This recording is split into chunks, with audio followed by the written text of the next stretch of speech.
For the St. Jude Marathon. It's just a beautiful day. Everybody is juiced up and ready to go.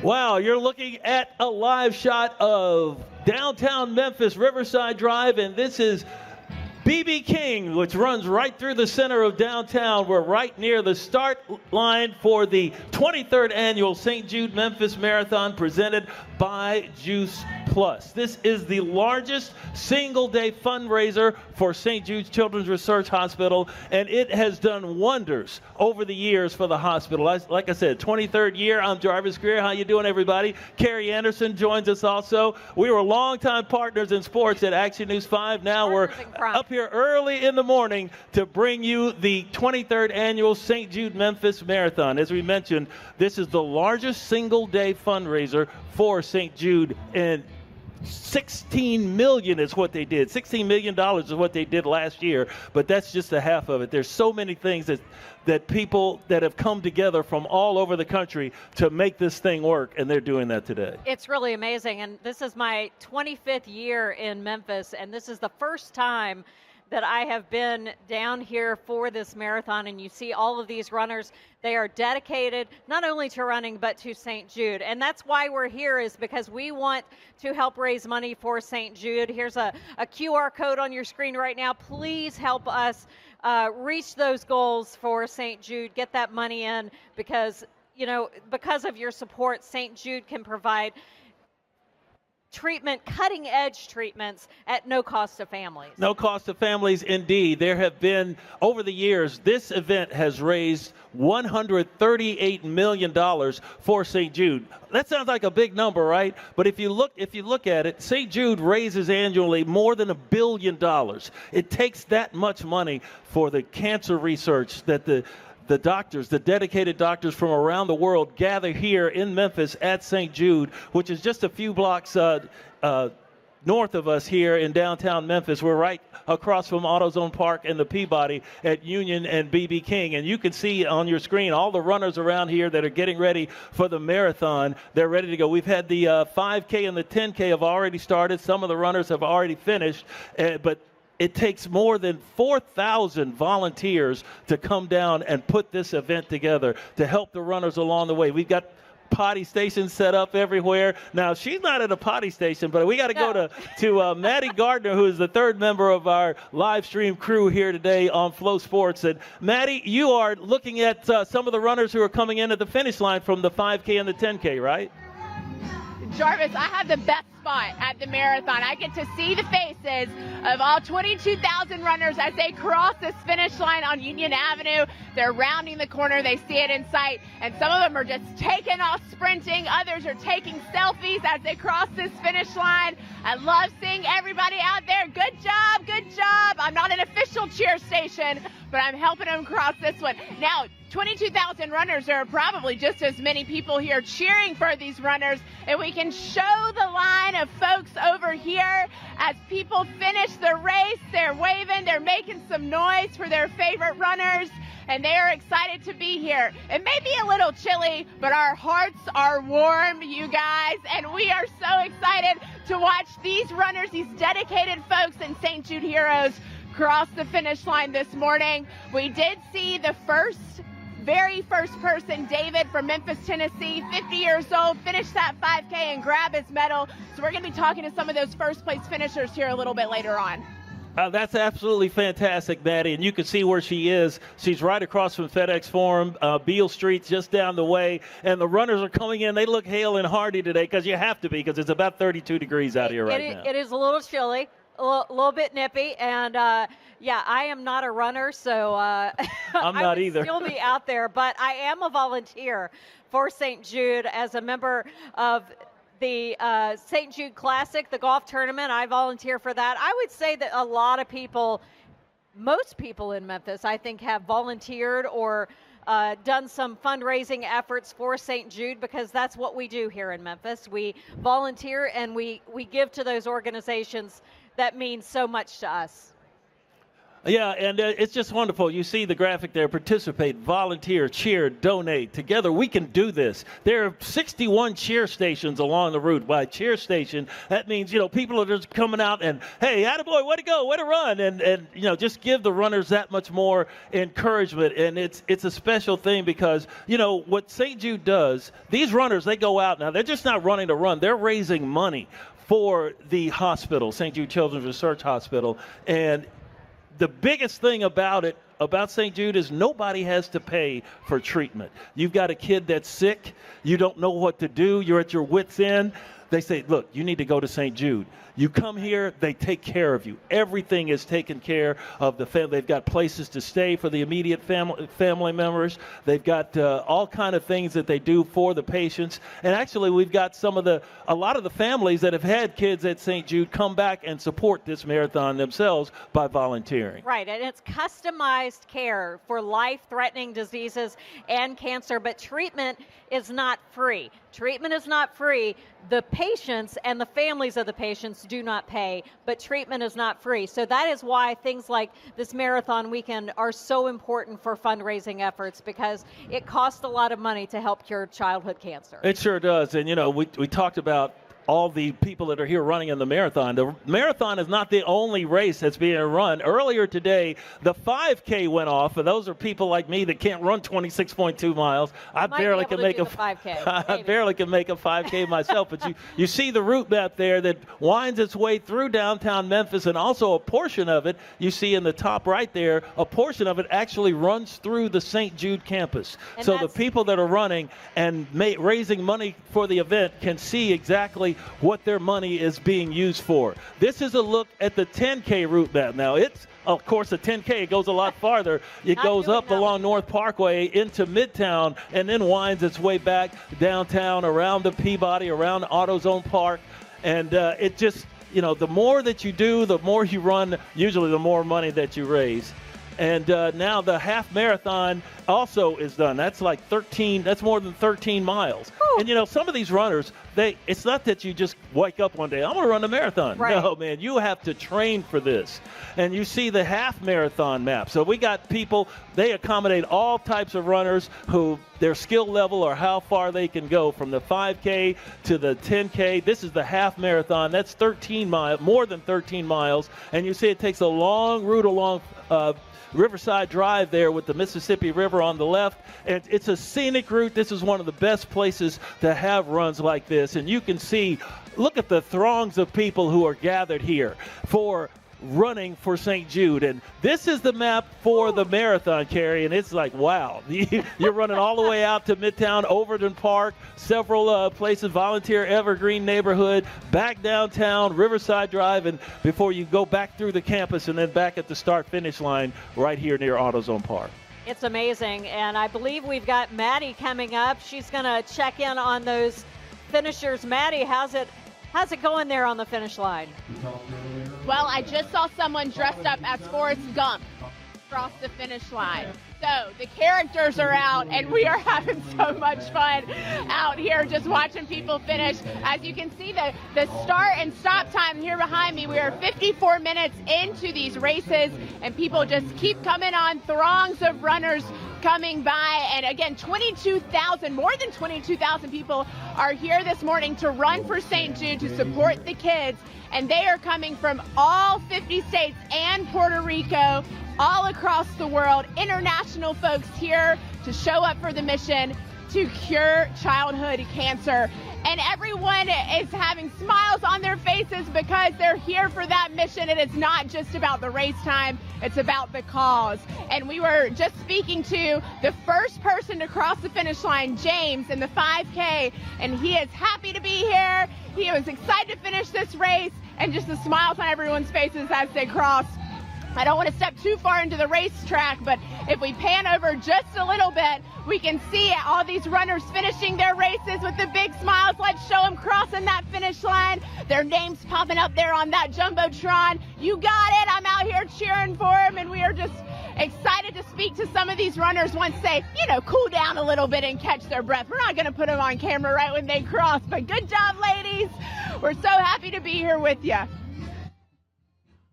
So much, Maddie. Now what you're looking at is the start of the marathon, the actual 26.2-mile marathon. The racers are getting ready at the starting line. We've seen, Carrie, we've seen people dressed in all kind of outlandish costumes out here today. I saw a unicorn.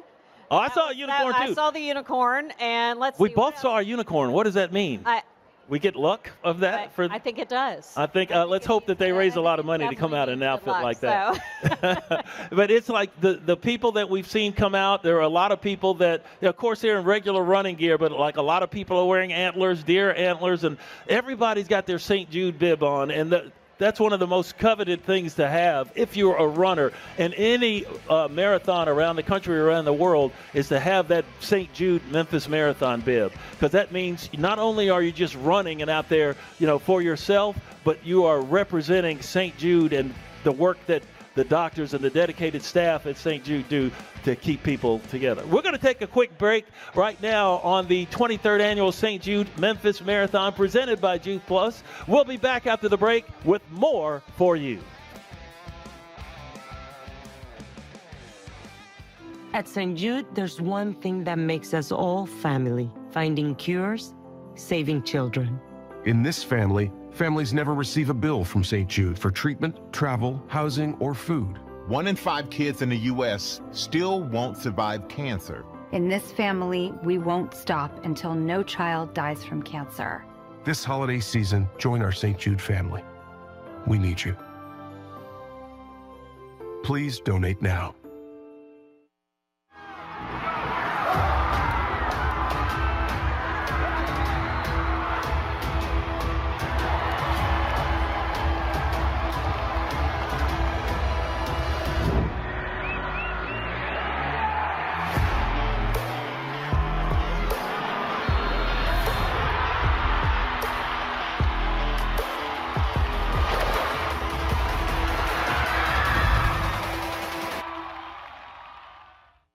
Tired of waiting on streaming services? Rescan your TV right now to watch your favorite NBC shows for free. No gimmicks, no buffering. Did we mention it's free? Get Action News 5's most powerful signal ever, Channel 5.1, and catch your favorite Law & Order episodes, Chicago Wednesday, Sunday Night Football, Wheel of Fortune, The Today Show, plus Action News 5's weather, news, and sports for free. Rescan your TV right now. Go to actionnews5.com/rescan or scan the QR code on your screen for help.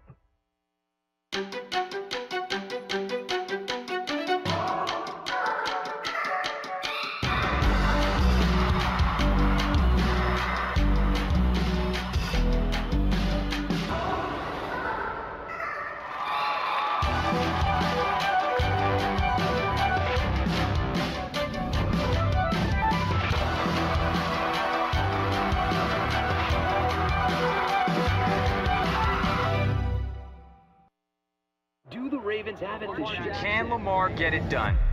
They're trying to write us off. Y'all got it? How hard? Oh, you know we got it. Yup. That's right. Oh, you know we got it. That's all. Oh, you know we got it. That's right. Oh, you know we got it. Y'all ready? Oh, you know we got it. Let's get it. Let's get it. You ain't never gonna stop us, cause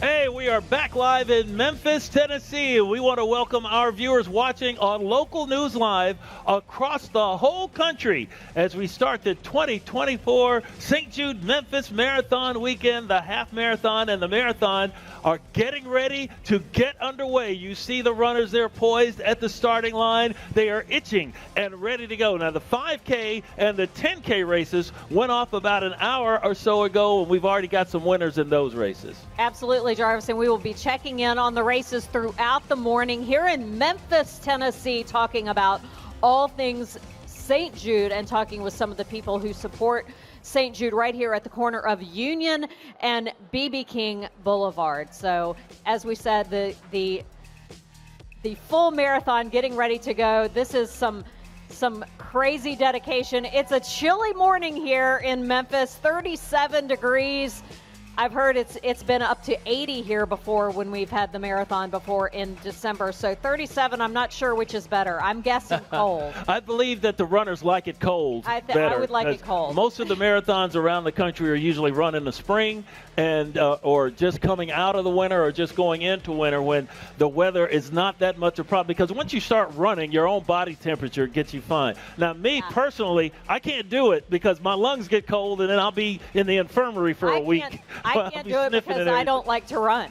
So there's that. But I usually walk. You usually walk. I do walk the 5K. We do have people that do that, that walk the 5K, and some of them walk the 10K, and they bring their kids with them. So it's a whole total family event. This is something that everyone can participate in, and everyone raises money for St. Jude.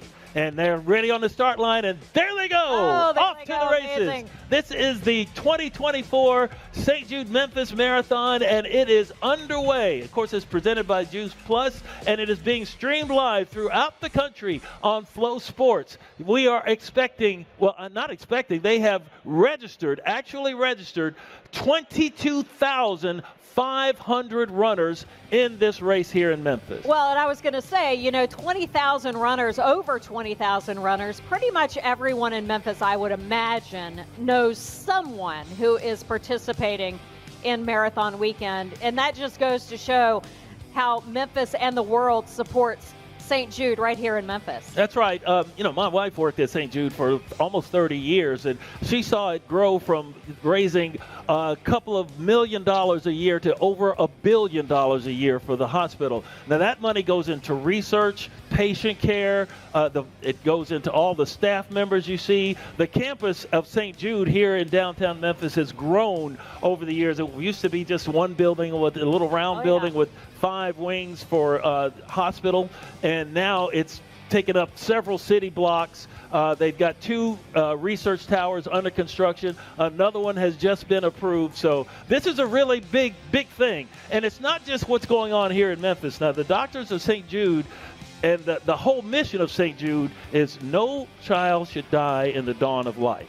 And they spread their technology, their research, their methods, their protocols all over the world. So it's not just here in Memphis. It's not just in this country. It is worldwide. It is global, the work that St. Jude does to help children anywhere and everywhere that need it. If the hospital opened in 1962, childhood cancer was largely considered incurable, but now because of St. Jude, the overall survival rate has gone from 20% to more than 80%. And as you said, St. Jude will not stop until no child dies from cancer. And that's really just amazing. They see anybody who, the sickest children, regardless of race, ethnicity, beliefs, or ability to pay, St. Jude patients receive the customized care that they need to treat childhood cancer and other life-threatening diseases, no matter what barriers they face. Here's a look at the half marathon course. As you said, goes down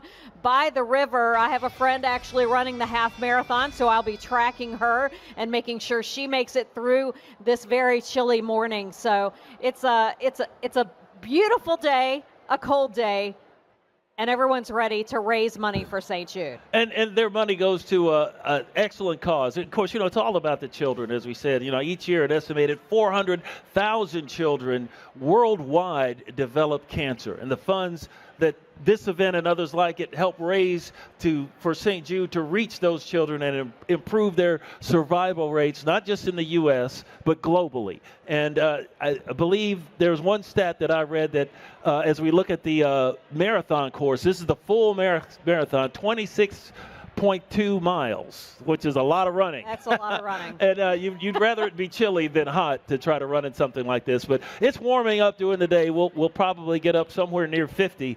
And, for the runners that are really the professional runners that run this race, they get in about 2.5 hours. But there'll be some others that are going to take around 6 hours. But the course will be open until the last runner gets finished, crosses that finish line. And everybody is a runner in this race. It's really amazing, and we were talking about how, you look back. Here's the... Oh, yeah. You can see behind us the here. The finish line behind us, and it's just, I don't know how they do it. I see everyone in their foil blankets now, and I just want to... I like it at the end when they're wearing those, look like they're bubble wrapped coming in. That to keep you warm and toasty. But, while you're out there on the course, like we said, there's 61 cheer stations throughout the route. Those are people that are offering water, that are giving, thumbs up, that are cheering on the runners. And a lot, as we said earlier, there are 4,000 family members, St. Jude heroes, that come back and work the race because they know what the hospital has done for their loved ones, and they come back and they volunteer and they help. As you see the throngs of runners now coming across the starting line, as 22,500 runners registered for this race here in Memphis for the benefit of St. Jude. And, when St. Jude started back in 1962, their survival rate was from cancer that children would develop was almost, it was incurable. Very, very small. Incurable. 20% or less. Right. And now it's up over 80% for the different types of cancer that children can develop. And so you see that the money that's involved to bring in the doctors, to bring in the hospitals, for the brick and mortar, for the rest of the things, facilities you have to have, well, it's actually working. Right. Because children are living.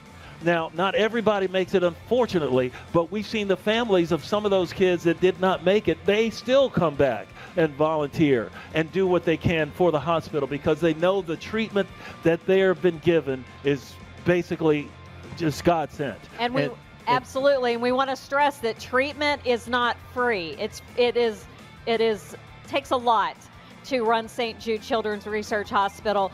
The patients and the families of patients do not pay for treatment, but treatment is not free. And that's why these weekends and these fundraisers are so important. And you can see Memphis and the world have come out and supported St. Jude. And one of the great things about this race is that it goes right through the campus of St. Jude. So you really get to see the people that you're impacting and the place that you are impacting. And the place has grown exponentially since I've been in Memphis for 25 years. And it's just amazing when you see what they do. But you hope that one day that we won't need a St. Jude. That's really the goal, is that they won't stop until no child dies of childhood cancer. And the thing is that you mentioned that, the families, there's the patient care that the children get, paid for, but the immediate family members have a place to stay because you can't, your 3-year-old has cancer and you're going to be, in you can't drop them Tacoma, all. Washington, right. or something. No, you bring them here, you stay here with them. The Target House, there's the Tri-Delta, there's several different places. They just built a new one on campus, on the St. Jude campus now, where families can come and stay. They've got, their own rooms, they've got family rooms, they got playrooms for, the other siblings that are here. So it becomes a home away from home for the ones that have to be here for that treatment. And it is not gloom and doom. That's the beauty of this hospital. Is you go, if you ever get a chance to tour the hospital, it's really an amazing place. It's incredible to see the patients. They're in good spirits. The families are in good spirits, and it's a happy place because they're getting the treatment that they need, and the people there are just amazing. Yeah, definitely just amazing. And the thing about it, what we've seen from St. Jude is more than 70 years ago, Danny Thomas, who was then a struggling actor, you remember he had a show on Make Room for Danny after he became famous. I think that was a little before my time. I remember seeing it on TV, the blue, black and white TV. But, he was as a young entertainer, he decided, he was struggling. He wasn't making it. Things weren't happening for him. And he made a pledge to himself and a prayer to St. Jude Thaddeus, who is the patron saint of lost causes. And he made this prayer to say, if I can become a success, whatever it is that I glean from my success, I will give back to the people. I will give back to you. He had that dream and that promise fulfilled in 1962 when the doors opened of St. Jude Hospital, and he lived to see it and it become an international beacon of hope for catastrophically ill children, and from not just in the United States but around the world. And we've got this package we can show you right now. Take a look.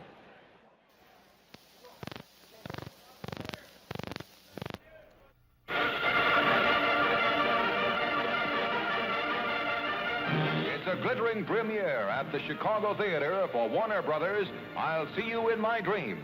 A real dream has come true, for this benefit premiere launches a drive for a new hospital sponsored by the film star Danny Thomas, here arriving with his family. Years ago, Danny vowed he'd build a hospital if he ever became famous. $32,000 are subscribed, the first of $1 million Danny Thomas tells friends he'll raise for the St. Jude's Hospital of his dreams. They said it couldn't be done.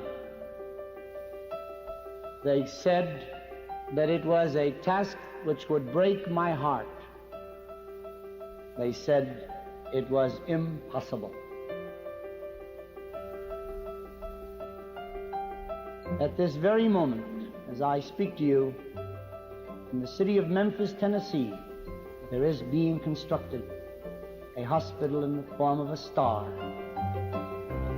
There it is, in concrete, glass, and steel, to offer help to all the children of the world, regardless of race, creed, or economic status.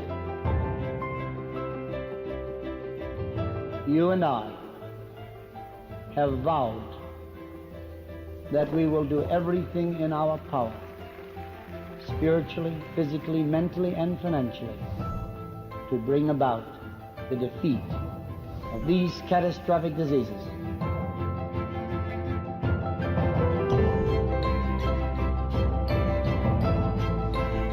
We're going to begin with leukemia, and by God's grace, after defeating it, go on to other diseases.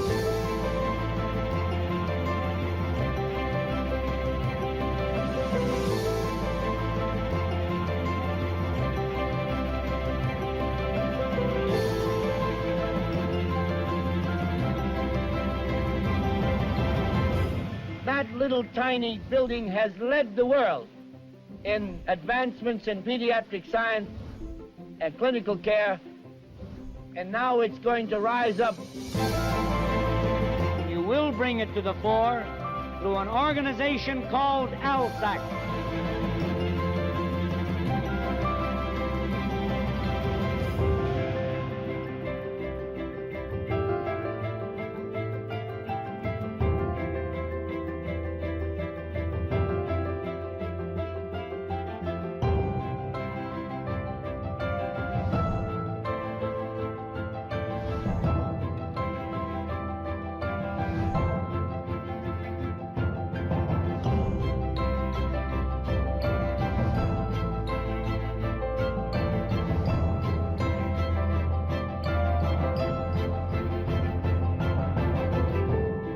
If I were to die tomorrow, I now know why I was born.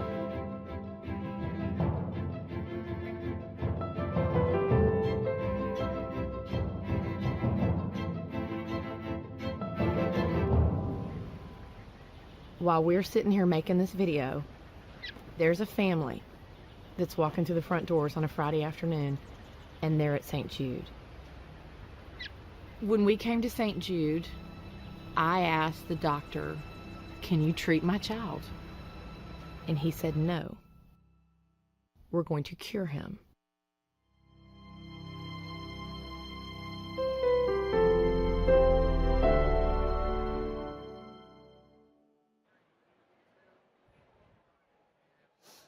And what you just saw in that video is the mission of St. Jude. You've seen how it has grown. Danny Thomas had this vision, a struggling actor. Don't just think just because you're one person, you can't make a difference in the world.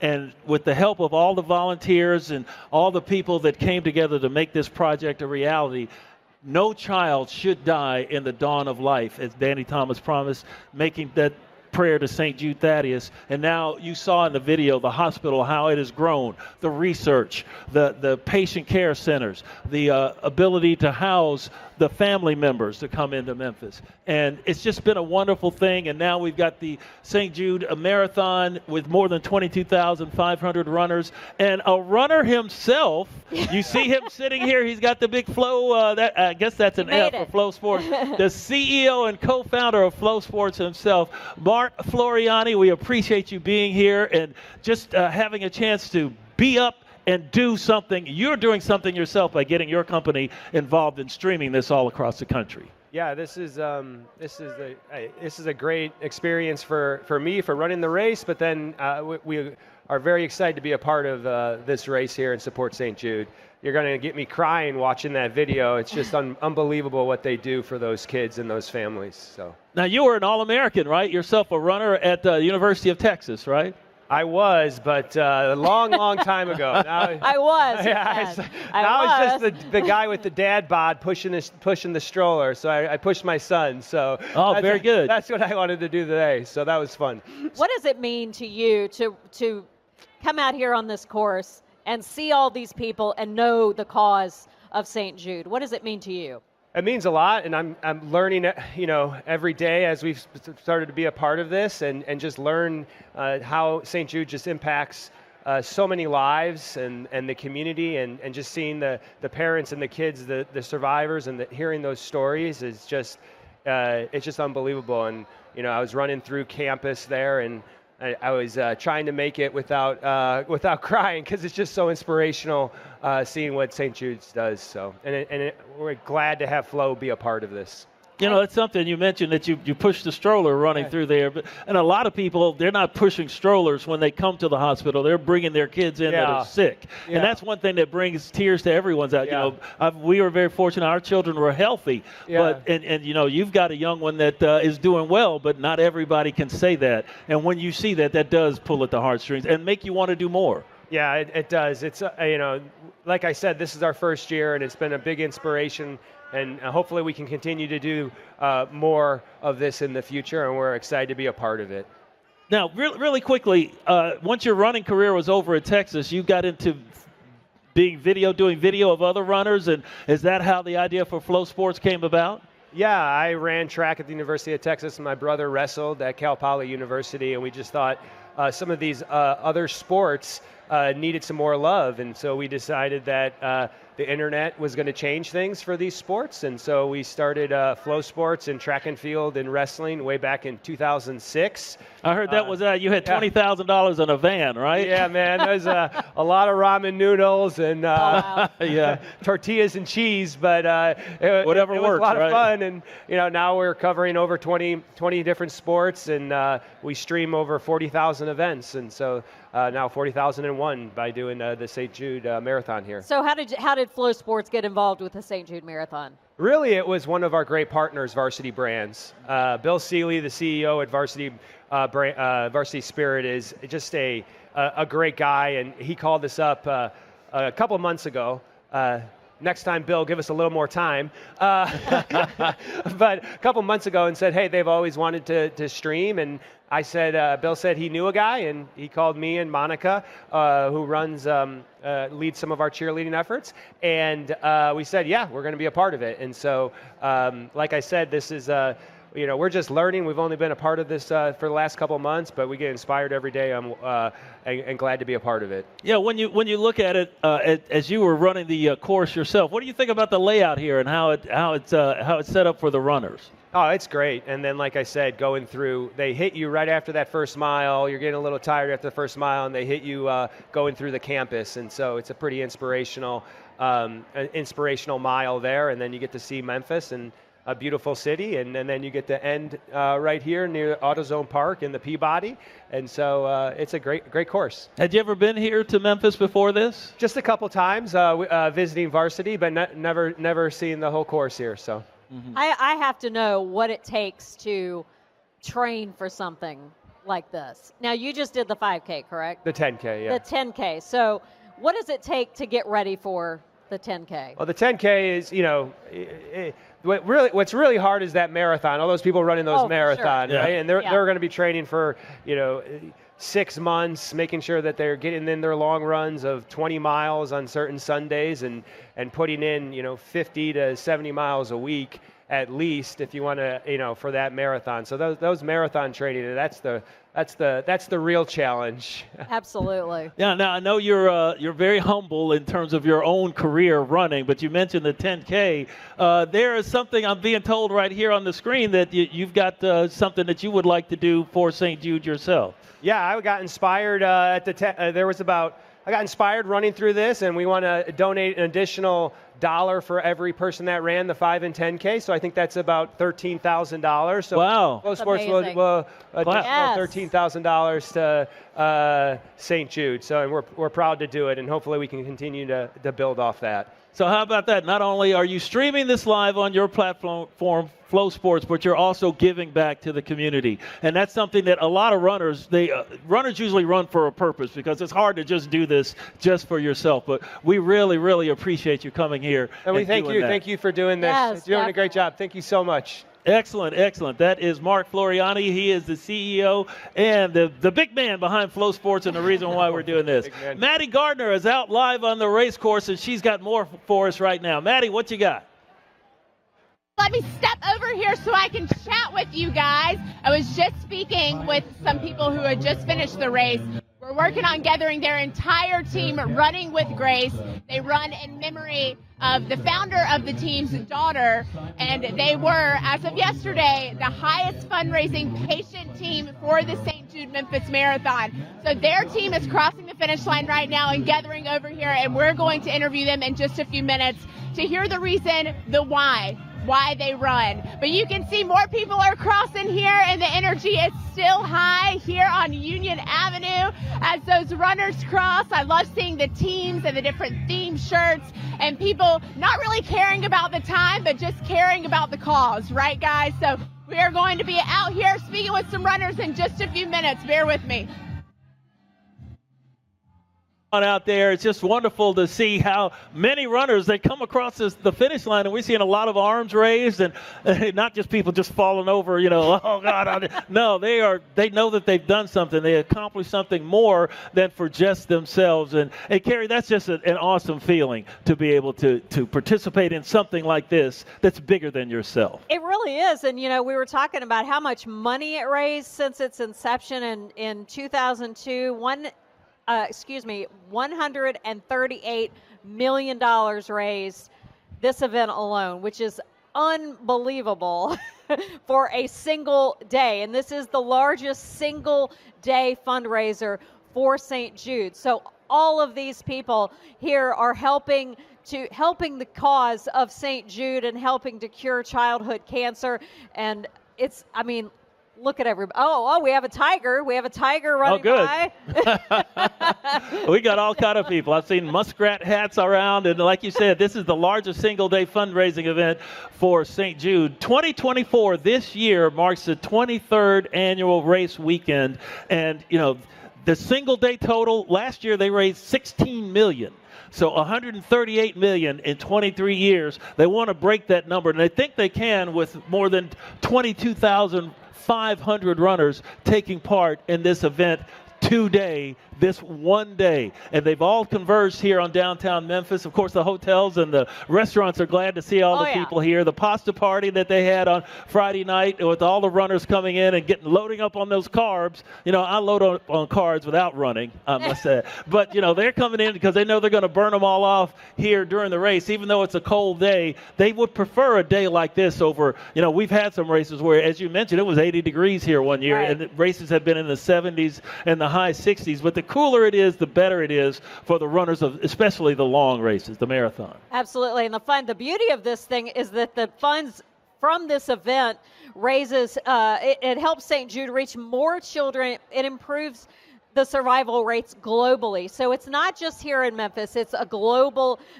event, and families never receive a bill from St. Jude for treatment, travel, housing, or food. And families can focus on helping their children survive this disease. So it's we keep saying amazing, but you can't. I mean, there's no other word for it. Oh, yeah. It's amazing. That's the last thing you want to have on your mind. How am I going to, pay for this?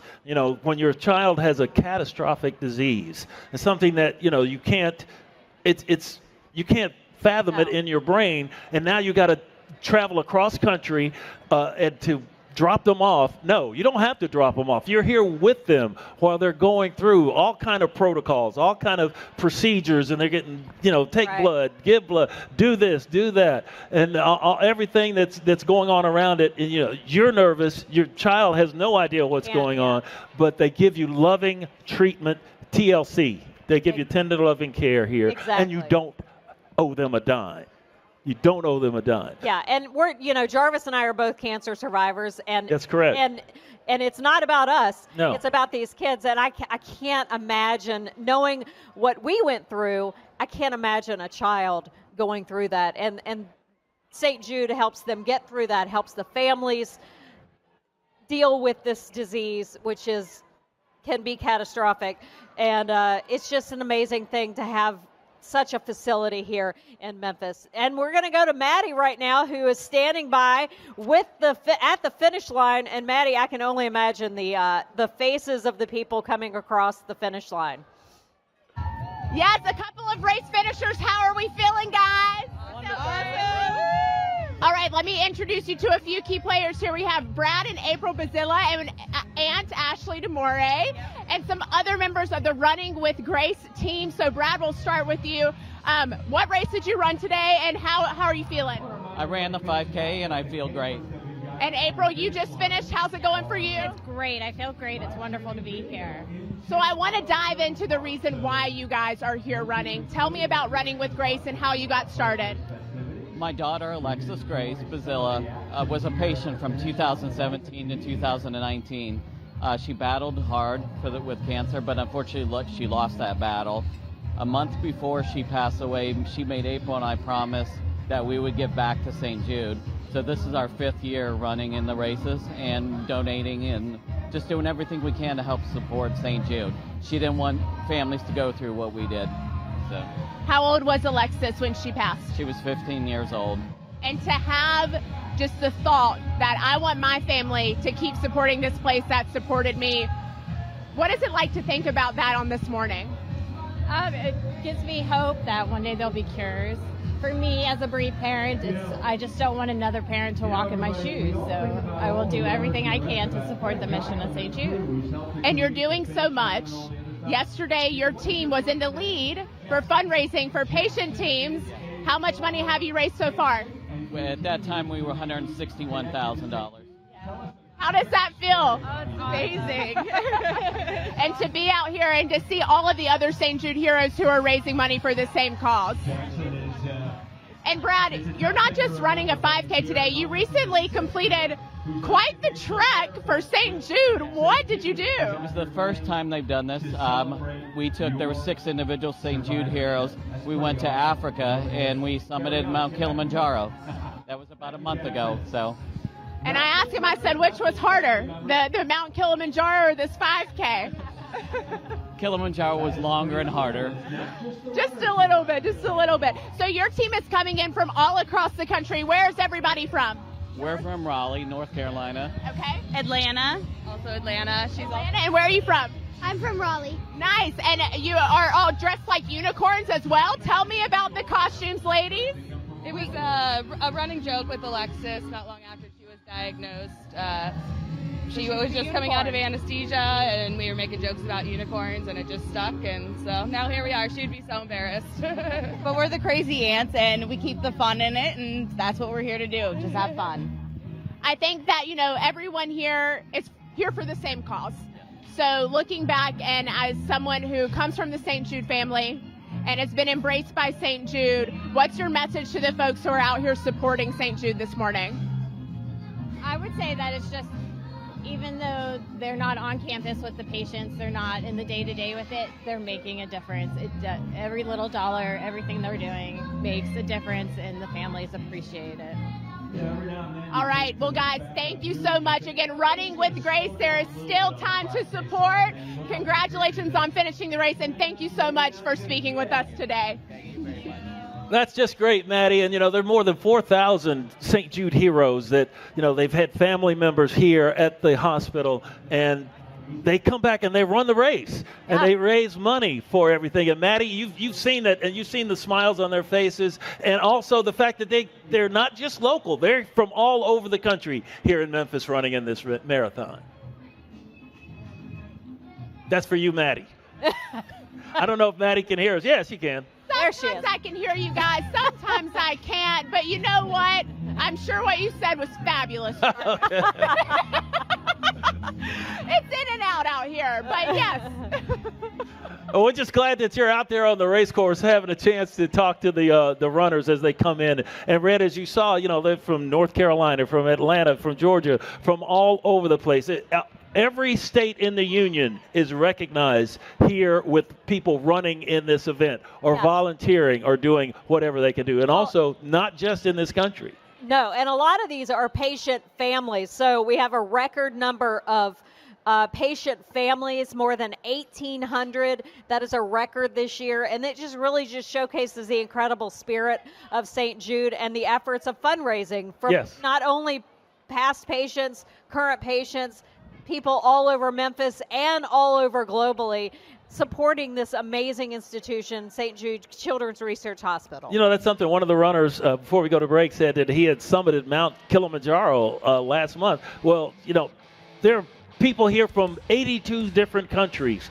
So this is a global event, and they're all here in Memphis. And you see the people, they're still running here in the 23rd annual St. Jude Memphis Marathon, presented by Juice Plus and shown on Flow Sports streaming. We'll be back in just a minute with more Marathon.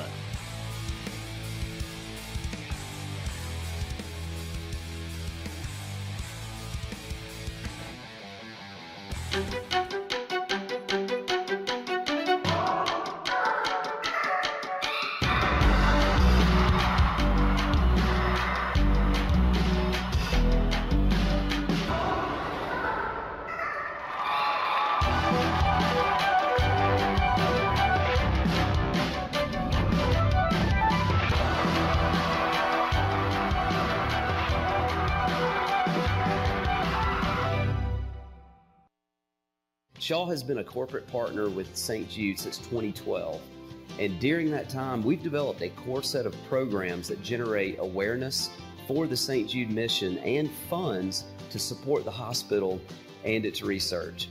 Through our partnership, Shaw and our associates and our valued customers have raised millions of dollars for St. Jude. Because of support from compassionate individuals and companies like Shaw, families never receive a bill for treatment, travel, housing, or food while their children are St. Jude patients.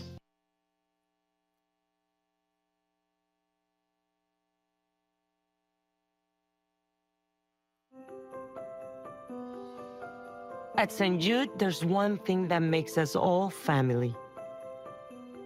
Finding cures, saving children. Family is how St. Jude started, and family is how we keep going. In this family, every child deserves a chance to live their best life. Families never receive a bill from St. Jude for treatment, travel, housing, or food, because that's what you do for family. 1 in 5 kids in the U.S. still won't survive cancer, and globally, that number is even higher. In this family, we won't stop until no child dies from cancer. This holiday season, join our St. Jude family. We need you. Please donate now.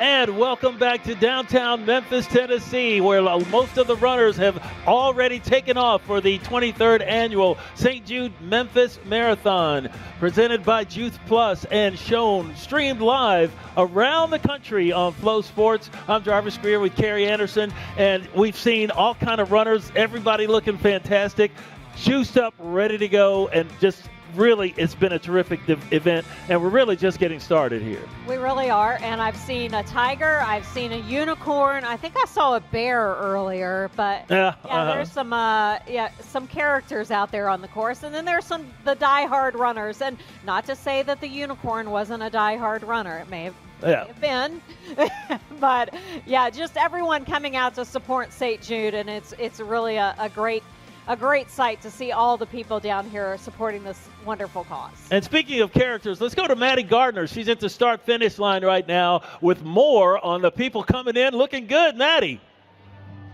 I'm just a poser at the finish line. All of these St. Jude heroes running are the real people who are crossing it, and I'm here with one of them right now. Kelsey Mellinger just completed the 10K. Yes. How are you feeling? I'm feeling good. It was so fun. The weather turned out way better than expected, so it's been a great day. I do have a hot hand, by the way, if you need to hold it for this interview. Your hands are cold. So how many years have you been a part of the St. Jude Memphis Marathon? This is my 7th race. I've done 2 10Ks and 5 half marathons, so it's one of my most favorite days of the year in the city. It's so magical. Every Memphian says, have you been to Marathon Weekend yet? Have you experienced the magic of that morning? So many years, Kelsey. Explain the magic to folks out there watching who aren't here and part of it. Everyone on the streets, everyone in the city is just here for one cause, and it's saving the lives of children all over the world. And it really is so incredible to see so many people, 22,000 runners here this weekend, coming together for one reason and one reason only. And it's just so special to be such a small piece of that puzzle. And some of the races actually go through St. Jude's campus. You went through campus this morning. Tell folks what that was like and what you're seeing, right, when you're running through there. There are signs everywhere, families, patients, ALSAC employees, doctors.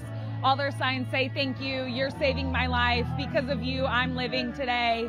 And it is the most emotional part of the race, for sure. I'm getting emotional right now thinking about it, but it's truly incredible and reminds you why you put in the hours of training and why you're running in 30 degrees on a Saturday morning, but it truly is all worth it for the kids. Well, Kelsey is also a marketing director for school marketing at Varsity Spirit, one of the sponsors of the race this morning. And Kelsey, throughout the year, Varsity Spirit has a couple of fundraising efforts that you get to be a part of, not just the marathon. One of those starts at summer camp, so 350,000 cheerleaders and dancers are participating. Tell me about that campaign. Yeah, so at camp every summer, every single cheerleader and dancer fills out 2 fundraising letters that get sent out to friends, family, aunts, uncles, whoever they want to send it to, asking for donations to the hospital.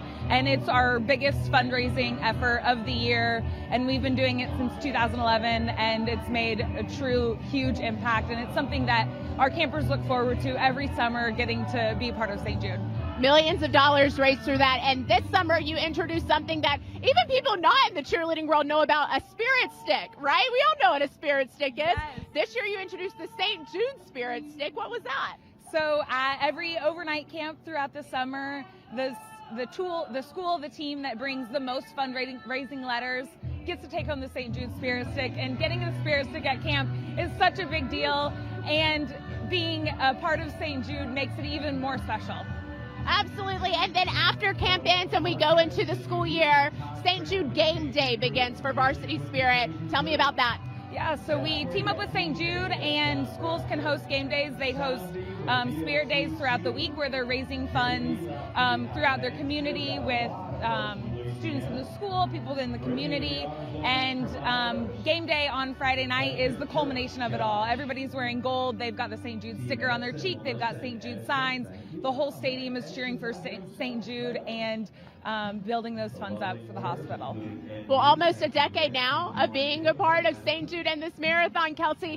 What is the main message to folks out there who are watching and maybe want to get involved in the future?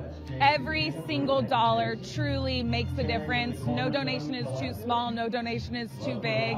I think a lot of fundraising efforts say no donation is too small, but it really is so true at St. Jude. No family ever pays for treatment, travel, or housing, and that is so true. All the families have to worry about is their child surviving, and that's all they should have to worry about during that time in their lives. Absolutely. Okay, let's show off the hardware. Yes. Let's see St. Jude finisher 10K, Kelsey Mellinger right here. Will you let me borrow that later so I can be like, I ran the race too? Oh, goodness. Well, thank you so much for coming back through the finish line and chatting with us. Yes.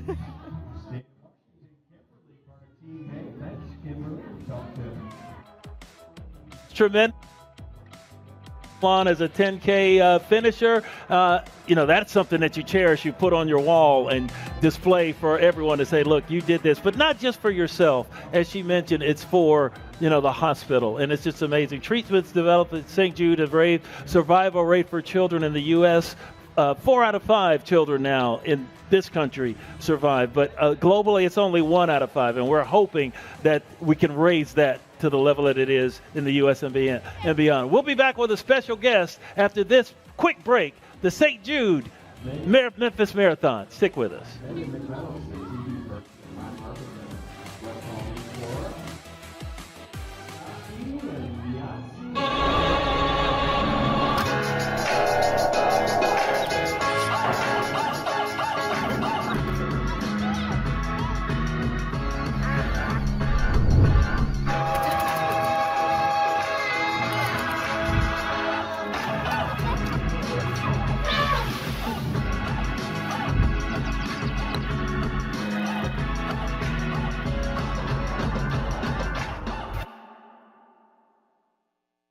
Do the Ravens have it this year? Can Lamar get it done?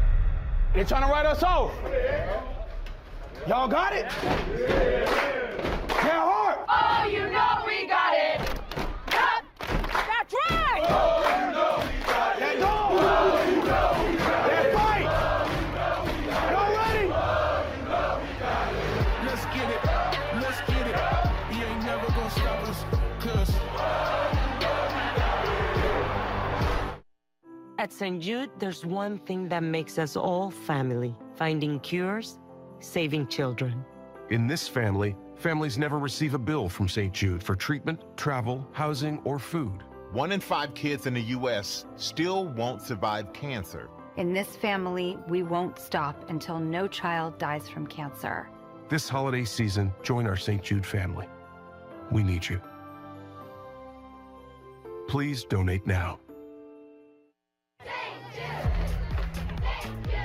It takes teamwork to find cures for children battling cancer. And it takes a team to raise the funds needed for this important work to continue. St. Jude Children's Research Hospital is leading the way the world understands, treats, and defeats childhood cancer and other life-threatening diseases. St. Jude Game Day is a great way to get your school involved in a meaningful tradition that reinforces the power of pride and spirit. By supporting and fundraising for St. Jude, you and your school are helping to ensure families never receive a bill from St. Jude for treatment, travel, housing, or food, so they can focus on helping their child live. After you register, simply pick a home game and start planning your game day fundraising activities. St. Jude provides everything you need to get started and supports your event along the way. Since 2011, Varsity Brands has raised over $13 million for the St. Jude mission. Our partnership creates a lasting positive impact for students, school communities, and for the kids of St. Jude. Become a part of St. Jude Game Day. By raising funds, you raise hope.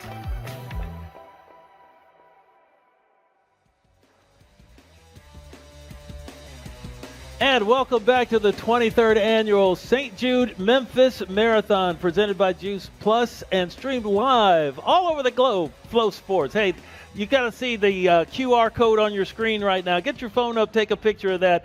Donate now. St. Jude puts your money to good use. Eradicating childhood cancers. Getting rid of it. It's out of here. And right now, we got the president of Varsity Sports himself, Bill Seeley, here. And Bill, it's great to see a local company really step up and get involved in this. Your headquarters is just down the street from here, right? Yes, sir. We've been down here for about 2 years.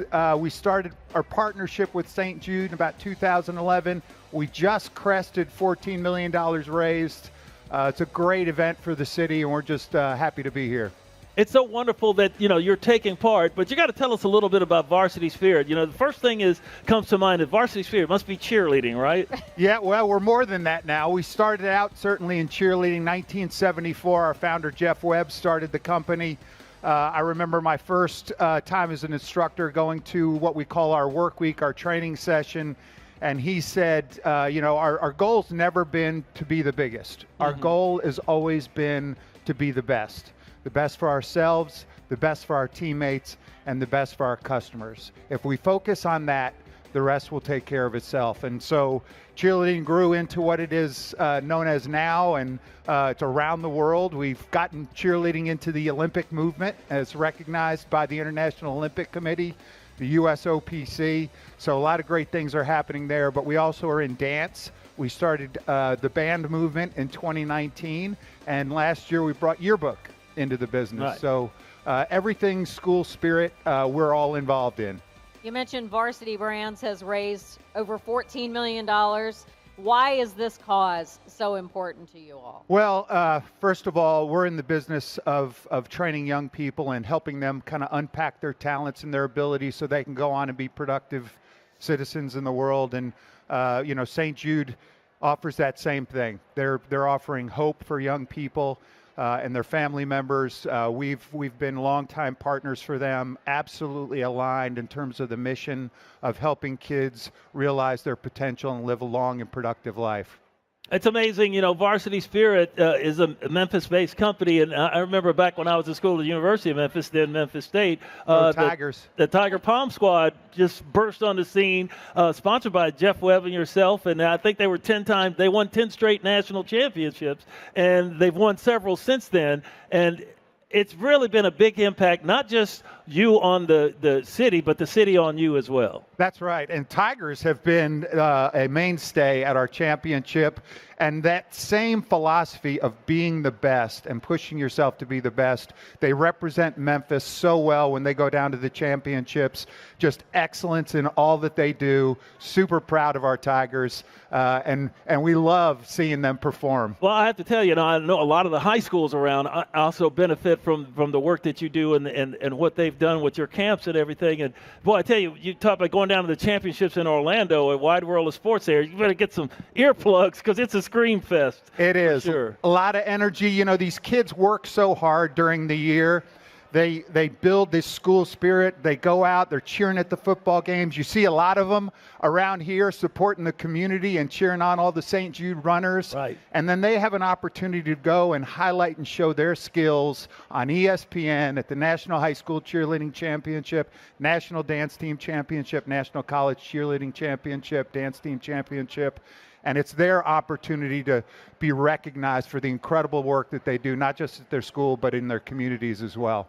So I asked you earlier how you felt. You just completed the 10K. Let's see that medal there. Hold that up. Yeah, I got the medal and everything. So, Marathon morning is such a special morning here in Memphis. Tell us about your personal experience. You went through the campus of St. Jude. It is. How was the route here? Yeah, it's fantastic. Memphis does this so first class. They really turn the city over to St. Jude.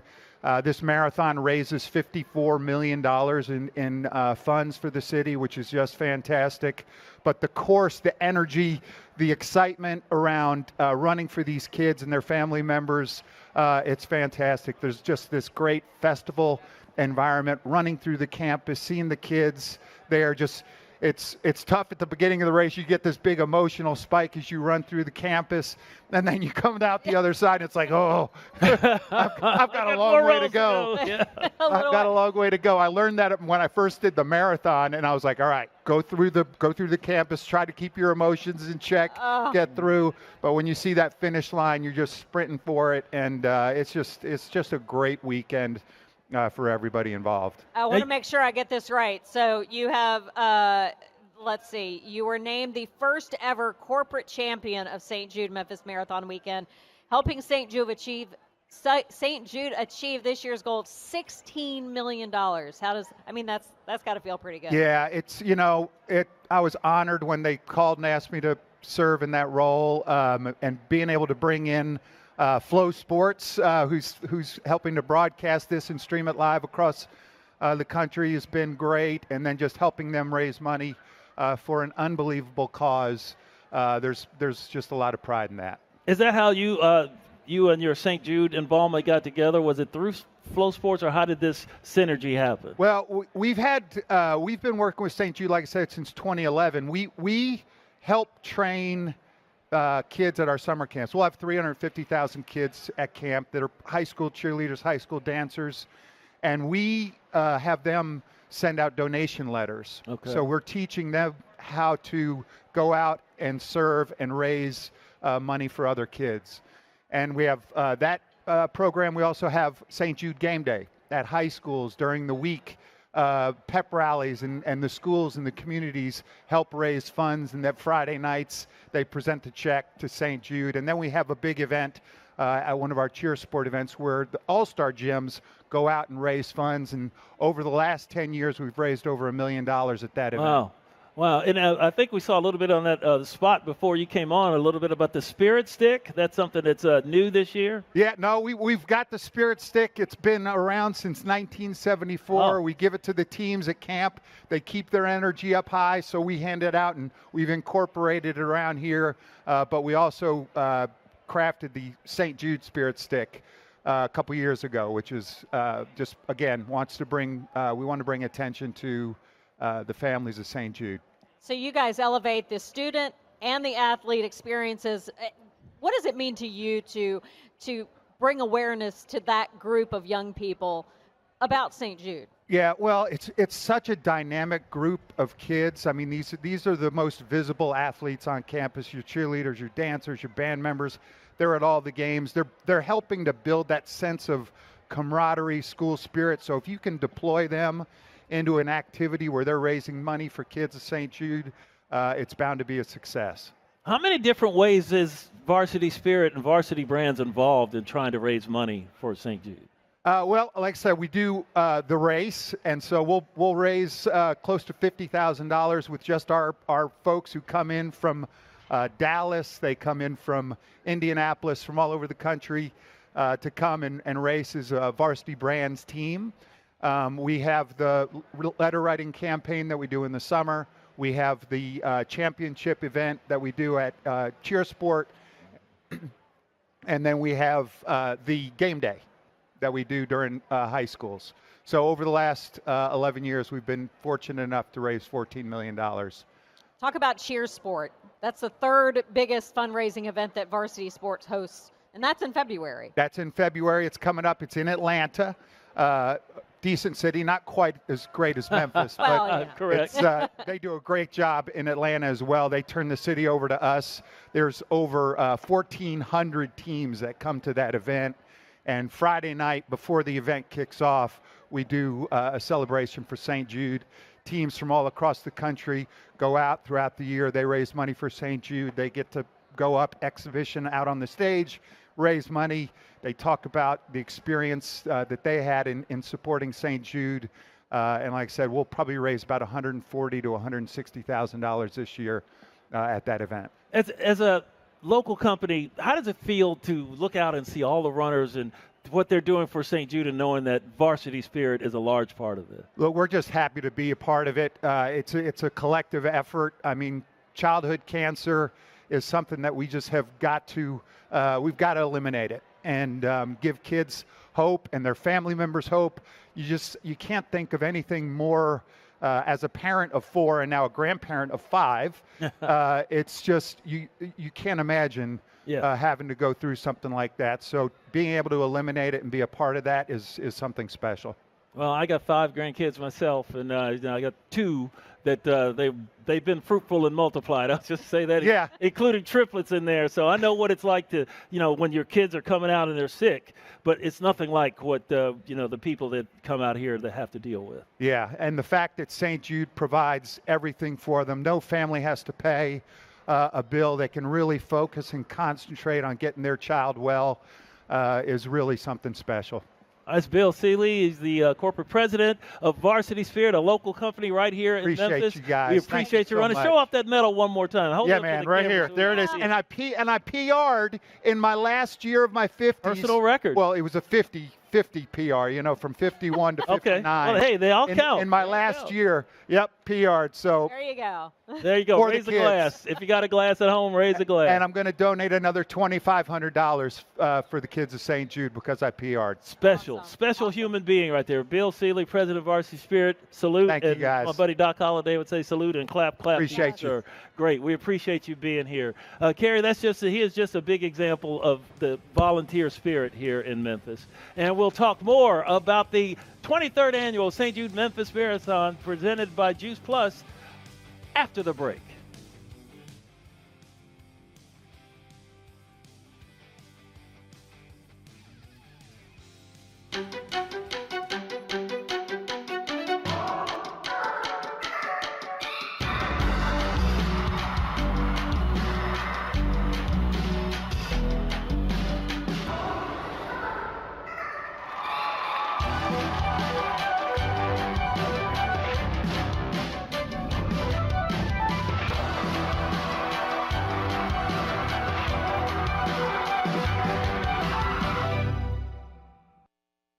Shaw has been a corporate partner with St. Jude since 2012, and during that time, we've developed a core set of programs that generate awareness for the St. Jude mission and funds to support the hospital and its research. Through our partnership, Shaw and our associates and our valued customers have raised millions of dollars for St. Jude. Because of support from compassionate individuals and companies like Shaw, families never receive a bill for treatment, travel, housing, or food while their children are St. Jude patients.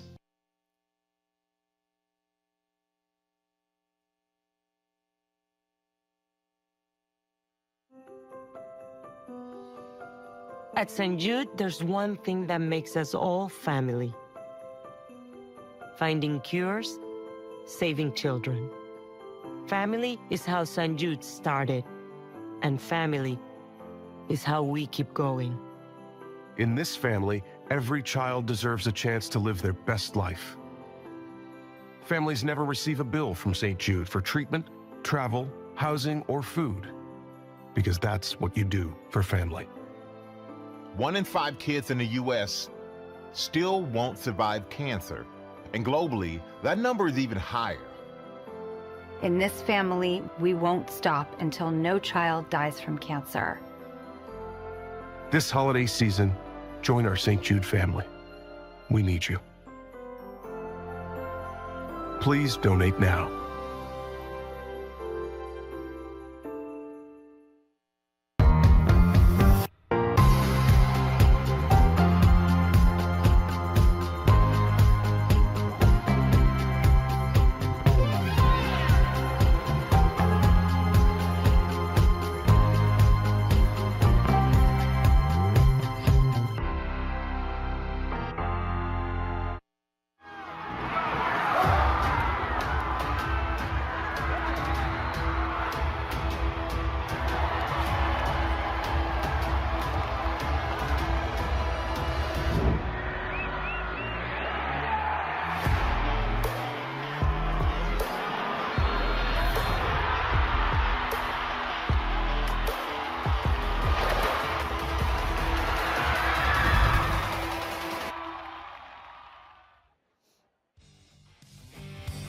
Hey, welcome back to the 23rd annual St. Jude Memphis Marathon presented by Juice Plus and streamed live on Flow Sports.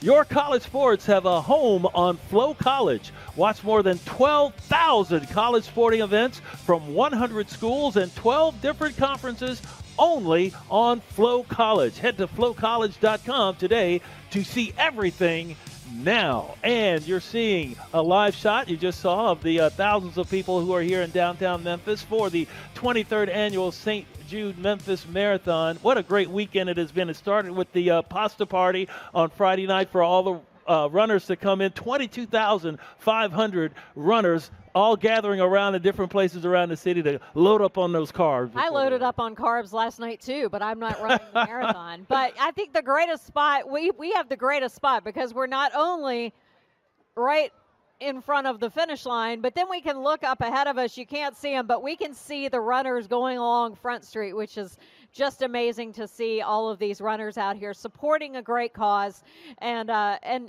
doing their best, doing their thing out here in the St. Jude Memphis Marathon. Yeah, where we are, vantage point right here, looking down west on Union Avenue, you see the runners up on Front Street, and Memphis is on a bluff, okay? It's high above the Mississippi River, so it looks like the world ends right there, and all you can see is just runners floating off into the distance, but they have, their route has, the marathon runners' route takes them through the middle of St. Jude campus, so they see what all their work, their hard work, their training, and also fundraising has done. You can see the buildings, you can see the patient care centers, the research towers. There, two are under construction right now, with a third just was okayed to come on. They'll begin some construction sometime soon, but that'll be another 16-story tower on the campus of St. Jude here in downtown Memphis. More than 3,000 people work there. It's like, you know, these people aren't doing this for free now. It's a job. Right. You have to pay them. Who pays them? We pay them with the volunteering our dollars. Thank you.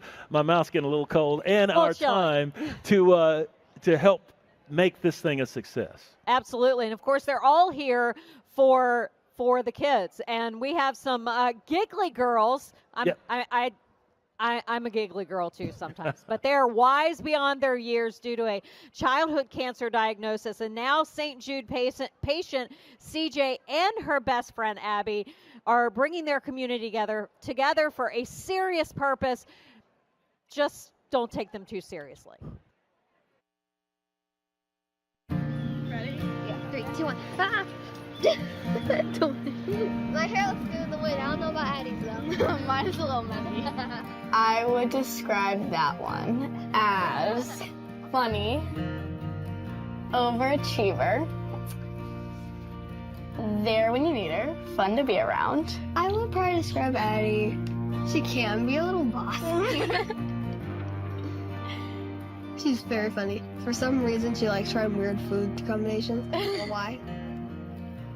And she's very sweet. Yeah.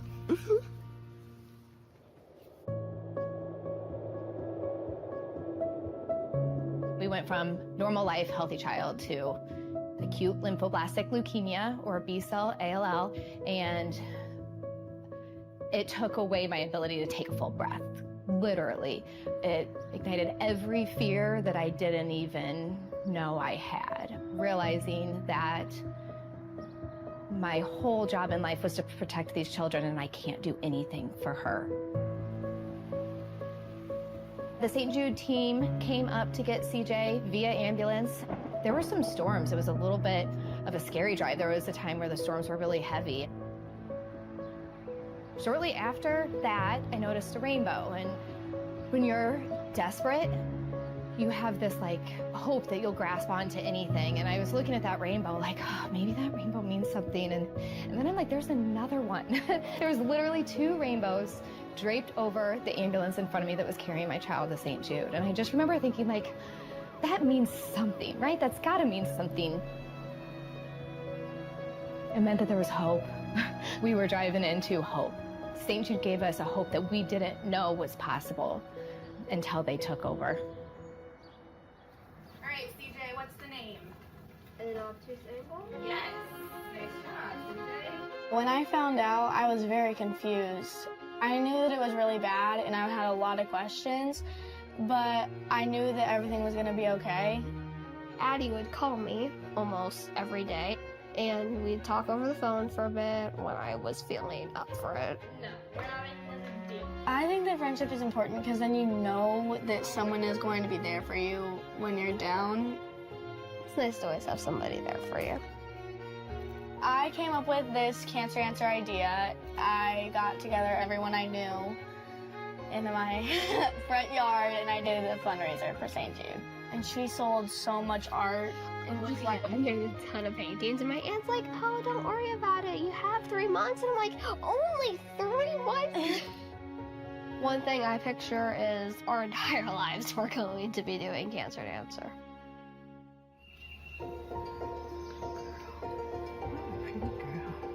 In 2009, our grandson Nick was diagnosed with acute lymphoblastic leukemia. The world stopped, but St. Jude was there. I started naming my dogs after St. Jude. About 2 years ago, I received an email from a mother of a child that has the same cancer as Nick. I just thought, oh, this might be meant to be. And that's when she told me, she said, I have the dog for you. She opened the door and Jude went straight to CJ. She comes bombarding out like a maniac and instantly jumps on me. Her mom was in tears and I was in tears. And it's been that way ever since. It was that connection. St. Jude saved everything that matters to us. I don't know that we'd have CJ without them. I am beyond grateful. I truly can't even imagine not having St. Jude in our lives. In 20 years, yeah, I see us being best friends still. When I'm older, I really want to be able to help out other kids. I want to be a child life specialist. My hopes are I could work with St. Jude. To have hope is to have St. Jude. To have hope is to have your child healthy. There's not a whole lot else that matters in the world besides the good health of your loved ones, and we have that because of St. Jude.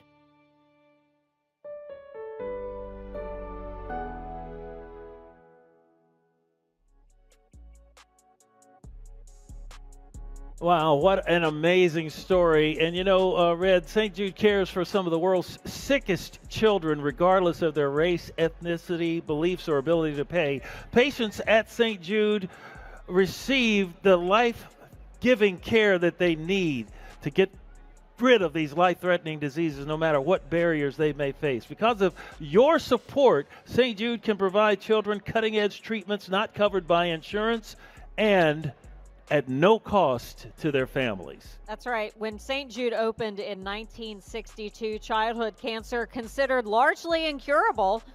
And since then, St. Jude has helped push the overall survival rate from about 20% to over 80%, and they won't stop until no child dies from cancer. And it's an amazing goal, and it's one that's being reached, and the goal does it get farther away? Well, it's far away for those that have not been able to be cured. Not everybody is cured, but because of the runners that we have here, running 22,500 of them, that's what makes all of this happen. Maddie Gardner is live down at the start-finish line, and she's got two lovely people waiting to tell us their story. Right, Maddie? Some lovely folks who just finished the 10K race. I'm here with Charlie Rowan and Kara Alford. How are you ladies feeling? Great. It was great. We got to see you cross and we were like, they look so joyful. I have to talk to them and see what it's about. So how many years have you been running the St. Jude Memphis Marathon? This is our first. Yeah. And yours Oh, wow. as well? Yes. Why did you decide this was the year 2024, we're lacing up and we're doing this? Well, this is my 3rd year living in Memphis, so I go to school right down the road at SCO, and I'm in first line contact with their patients and parents, and we always do an SCO team here. And I said, it's a bucket list item for Memphis to do, and I said, I'm going to do it. And then I said, wouldn't want to do it with anyone else but my mom, and she said, let's do it. Let's do it. So are you from Memphis as well, or did you fly in for this? No, I'm from Flowood, Mississippi. Okay, so you took a little drive up to Memphis to run, and tell me what the training process was like for your first 10K. No training. Woke up this morning. Go big or go home. Well, that is an inspirational message. You know what? We've never run before, but why not do a 10K for the kids? Exactly. They go through so much every single day, and you know what? That's the least we can do. I love that. So tell me the best part of the race, being out here with your daughter, Kara. Yes, just being with her in such a wonderful atmosphere, such kind people, and such joy for such a good cause. It was just amazing. What about you? What was the best part of the race? The same. I love just seeing all the people cheering everyone on the sidelines, and the music, and just cheering everyone on was just amazing. Well, it was so great to see you both across the finish line. Congratulations on finishing the 10K. If you look right between me and Charlie, you can see they have the finish line ready for our half marathon runners coming through. Carrie and Charlie, what's your message to everyone out there watching to support St. Jude? Just please come do this. It's such a good cause, and you will be blessed by it more than you'll realize. Same. And do this, because if you think you can't, I promise you can. No training needed, because we did it. If we did it, you can do it. Well, Jarvis and Carrie, I feel like we should just run next year. We can run and broadcast at the same time, right? No. No. Camera out there? No. No. My knees won't allow me to do it. That's too many surgeries from football. I'm too lazy. No, that's just Carrie tremendous. does not run. That's tremendous. and she mentioned that she mentioned she went to school at SEO. That's Southern College of Optometry, just up the street from here in Midtown, and in the medical center. And her mother, they obviously have done some running. Now, you don't just wake up and run a 10K. Yeah. But I'm not going to say that. I'm not going to wake up and do a 10K. But that's it. It's amazing that they did it, and that's the incredible. inspiration that you get from coming up and seeing that, hey, you hear about it. It is well publicized around town. St. Jude Memphis Marathon. Come take part. Come, get some people on your team. Donate to St. Jude. And that's what they do. And that's what gives them the inspiration. Even, if you just thought, well, maybe I like to run. Maybe I'll just do it. Do it. Try it. You might like it and you'll enjoy it. And you're doing something that's bigger than yourself. The mission is bigger than all of us. And this is the single largest fundraising event, single day fundraiser for St. Jude. More than $138 million since its inception in 2002, which is just an amazing number. As we said, kids and their families do not pay for treatment at St. Jude, but treatment is not free. They still have to find ways to fund all of those life-saving treatments and those cutting-edge treatments, and that's where you guys come in. And we want you to see the QR code at the corner of the screen, and make sure you donate today, because that's why we're here. That's why we are here doing this broadcast. We want people to continue to give to St. Jude, because we want to make sure that no child dies from childhood cancer. That's right. As I said, my wife worked at St. Jude for 30 years, and she annually donates. She monthly donates. Had money taken out of her check to go to the hospital. That's giving back. It's what you need to do. It's what we all must do if you want to eradicate childhood cancer. Well, we're understanding now that the half marathon is going to end soon, so we will take a quick break right now, and when we come back, hopefully we'll have some results for you right here on the 23rd annual St. Jude Memphis Marathon, presented by Juice Plus.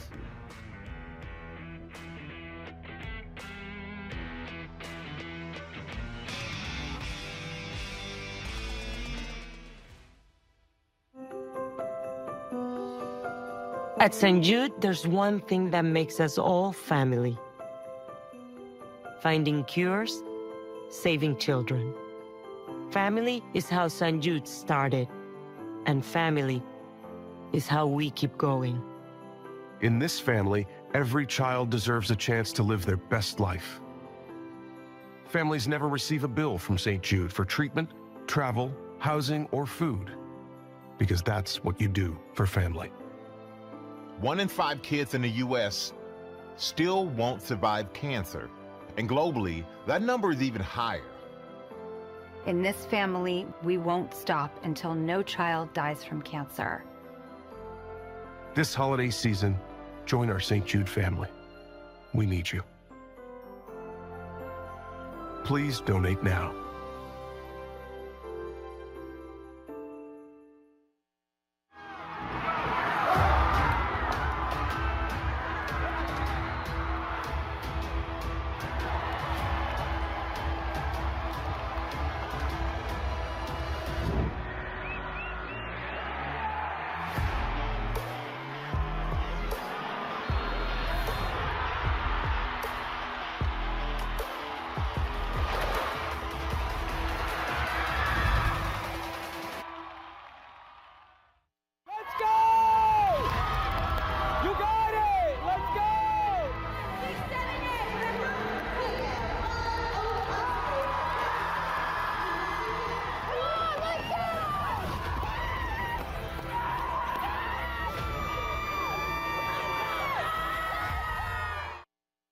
Tired of waiting on streaming services? Rescan your TV right now to watch your favorite NBC shows for free. No gimmicks, no buffering. Did we mention it's free? Get Action News 5's most powerful signal ever, Channel 5.1, and catch your favorite Law & Order episodes, Chicago Wednesday, Sunday Night Football, Wheel of Fortune, The Today Show, plus Action News 5's weather, news, and sports for free. Rescan your TV right now. Go to actionnews5.com/rescan or scan the QR code on your screen for help.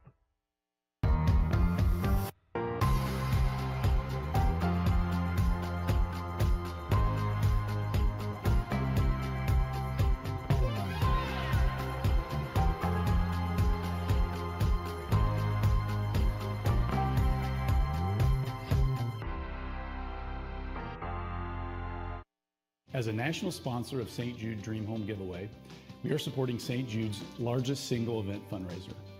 We donate all the flooring and tile for dream homes across the country. This places our Shaw Floors products inside custom homes and showcases the ability of flooring to transform a space.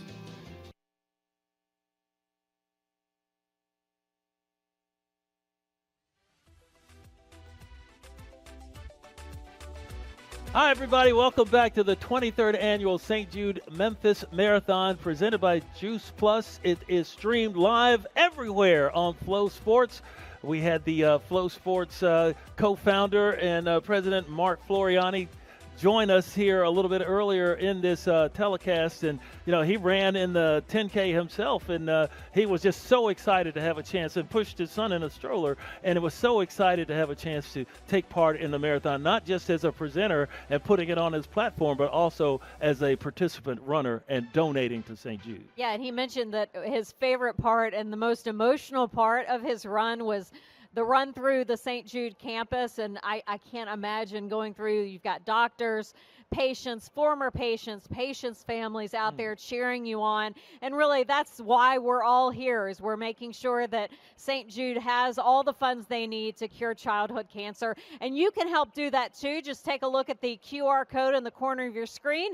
You can scan that on your phone, your smartphone. I know you're holding it, so you may as well go on and use it. Use it to scan that code and to donate to St. Jude today, because we want to make sure that we make this the largest fundraiser. It's already the largest single-day fundraiser that St. Jude has. We want to make sure that they exceed their expectations and make more money to help all those kids fighting childhood cancer. Yeah, 22,500 registered runners this year. They've all been out on the course. They're all out there right now. We're just about to wrap up the half marathon. The guys that are running the marathon, they still got a ways to go. But I'm tracking my friend here. Okay. And yeah, she is. Let's see. She is on mile 7. Mile 7? No, wait. She's, I don't know. I can't tell. Well, if she's doing the half, she's about halfway through. She's doing the half. So she is, she's running along there. She's slowed down a little bit, but I'm giving her a shout out because I'm up here instead of cheering her on. But that's the beauty of this thing, is we have so many people around Memphis cheering on these runners and making sure that they have the support they need along the race route, and they can get through this, because it's a chilly morning here in Memphis. There's some 61 cheer stations, they're calling them, spread out around the course. That's people that are handing out water, people that are just giving encouragement and cheering the people on. We had Bill Seeley, who is the founder of Varsity Spirit, a local company, a Memphis company that ran the race today. He ran the 10K, and he pushed his child in a stroller, and he said, oh, it's so great. Oh, we're running through St. Jude. And he said he started to tear up. He was emotional, and then he got emotional in the other direction once he left the St. Jude campus. I still got 5 more miles to go. So, it's all kind of emotions that come out, but, it's a sacrifice to come out and run in the cold. It's a sacrifice to come out and run anyway, even if you like running, but you're doing it for more than just yourself. Right. You're doing it for the benefit of St. Jude. This operation, it's $1 billion a year operation. It takes that much money to run the hospital, the research it has. St. Jude has several people that have won Nobel Awards for their record-breaking cancer research to help, children with these previously incurable or thought to be incurable diseases. Now you're seeing the success rate come, and it all comes from the dollars that you donate. Again, you see the QR code on your screen. Donate now to help St. Jude in its mission to have no child die in the dawn of life. Yeah, we talked about diseases. Back when it was established in 1962, we had about a 20% cure rate, but now the survival rate is up over 80%. That's amazing. So, it's just amazing. Your dollars are helping with that. But now we're going to go to Maddie. I believe we have I think a race winner. Do we have a race winner? Half marathon winner is here with me, Burkett Maselli. Burkett, how are you doing right now? I'm ready for a nap. Exhausted, but it was a lot of fun, though. It was a lot of fun. Okay, so you finished 1 hour and 11 minutes. Does that sound right to you? That's what I was told. I'll believe it. How does that time for you? That was first ever half, so I had no expectations. Wasn't even sure if I would finish, but I finished and actually won. So your first ever half marathon. Did I hear you correctly? Yes, ma'am. Why did you decide to come out here and do this today? I had quite a few friends doing the full, and they kind of coaxed me into jumping into this just for fun. So we did, and we had a good time. They're still running, so I got to go support them in a bit. What was your training like? Easy miles, a few faster miles, maybe some strides. Nothing fancy. It's just for fun. Not too much, not too heavy. Talk about the feeling when you finally rounded the corner and you could see the finish line. I was like, thank God. I was full on lactic by the time I got up the hill, and just gave me a little hope when I saw the finish. And at least I looked good doing it. So that's a win. I mean, you got the shades on, you look cool as a cucumber. You're like, this was nothing for me my first half. Oh yeah, I mean, it's my trademark. I wear it for any race, anything, indoors, outdoors, night, early. So it's my go-to just to zone in and just enjoy myself. So it's just what it is. What were you telling yourself about halfway through? Why did I sign up? When we ran into the wind, I was like, oh my God, I should have just stuck to hiding behind the guy that was leading for the first half. So, but I lived with the decision I made and finished and got in front of him. So it's a win. So it's a good thing. But no regrets. It was a good time either way. Well, we're going to let you go rest and stretch out and get water and do whatever you need to do. But tell us why this cause for St. Jude is so important to you, Burkett. I think there's not much to say besides, just supporting kids and to at least trials and tribulation that they went through, they're going through. So it's it's not a cause that you have to put too much thought supporting, and that's just how I saw it. So it's all it came to. Well, congratulations. Thank you again for chatting with us. Our female finisher for the half marathon is finishing right now. She is crossing the finish line as we speak. We'll cheer her on, Burkett. Congratulations. There she goes, finishing the half marathon. Madison just crossed the finish line, and we got to see it live. Go rest, Burkett. Thank you so much. Wow, Burkett, I'll tell you what, what a flex it is, not only to finish first in your first half marathon, but also look cool doing it with the shades he looked on. cool with the shades, and he said, oh, it's no big deal. No big deal. Just decided to do it, No, he looks like a runner. So he said several of his other friends are running in the full marathon. He said, how are your friends doing? Oh, well, they're still running. They're still running. I'm out. My friend is still running too, but I'm cheering her on from the desk. So. Well, and you see, all kinds of people are out here. It doesn't matter size, shape, whatever it is. People are out here. They're doing either some are walking some walked in the 5K and the 10K, and then you have your runners, and he looks like a dedicated runner. Of course, he said he had his trademark. Maybe I ought to catch up with Varsity Spirit and they can work a deal with each other. Maybe that's why we're struggling. We don't have the sunglasses. Yeah, I think so. I think so. And one thing about all the events and things that we've seen around this, it has a single-minded purpose, and that's to help St. Jude. And at St. Jude, it's not just about the cure. The cure it's not enough, really. The primary goal is to identify and track the long-term effects of what the cancer and its treatments. There's all kind of treatments, from radiation to chemotherapy, and what that does to the body and how you respond to it. And they're tracking all that stuff in ways to try to improve treatments for the kids kids at St. Jude in the future and help survivors enjoy longer and healthier lives. And that's one thing that has been a goal from the beginning. Not just find the cure, but try to improve your quality of life after it, not just for the families, but also for the children themselves. And it's just really something to see that the survivors, once they take in part in the St. Jude Life program, it's a one-of-a-kind research study that brings former patients back to St. Jude for regular health screenings. And you know, health screenings mean so much. You don't just, oh, you're cured and that's it. Right. No, you got to come back and keep coming back. And these screenings, they go throughout their adult lives. Take a look at this presentation here.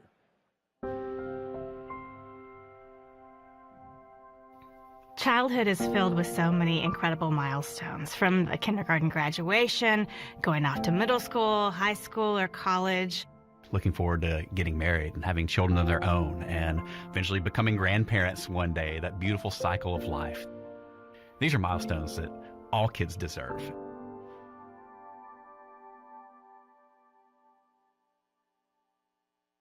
I don't take for granted that without St. Jude, I wouldn't be alive today. I've had the privilege of having so many wonderful moments, being a mom to an incredible 16-year-old daughter and a 12-year-old son. So not only to have this second chance at life, but to also be able to pass on this gift of life, it brings me so much joy. Because when I was a kid, I didn't think I would survive my battle with cancer. It's not lost on me, the weight and the beauty of every single milestone I've been able to hit in my life. This is something that we hope that every St. Jude patient can get to experience. So yeah, when St. Jude opened in the 1960s, the overall childhood cancer survival rate was 20%. So this was thought to be a disease that was impossible to survive. Now we're looking at a survival rate of more than 80%. So it's a disease that is very possible to survive. St. Jude Life is an extension of that. This is going beyond saying, hey, we're saving a child. What we're saying now is we're helping our children thrive. I've now been a part of the St. Jude Life program for a little over a decade to be able to help share my survivor journey, because there are definitely challenges that I have to watch out for as a survivor. Some issues with auditory processing, some challenges with memory, bone density. But the wonderful thing about the St. Jude Life program is that I have support. Together we can make it better, the treatment and the experience for the next patient that's going to come in behind us. Now we're kind of seeing that first generation of long-term survivors, so it is important for us to study this, because this is all new knowledge that we then get to share worldwide so we can help kids around the globe. We come together to make sure that these families can have these moments of celebration and love and joy together.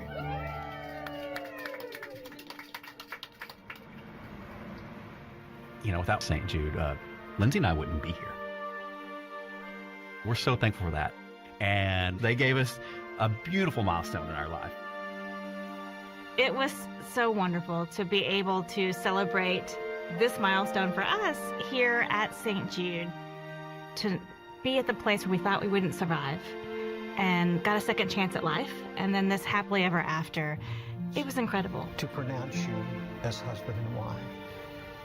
Joe, you may kiss your wife. Lindsay made me pause at one moment and look out. She said, look at all these people who are here for us. These were people who were here for some of our most important milestones, you know, whether it was getting out of bed for the first time from surgery to finishing up treatment. It was a wonderful day to share with some of the most important people in our lives. Supporting the St. Jude Life Clinic, it means the world, because, you know, you're supporting not only kids when they walk through the doors, now you're supporting the kids as they come back as grown-ups and move into adulthood. And I look forward to the day that together we can make sure that every family that comes to St. Jude has a lifetime of opportunities to look forward to.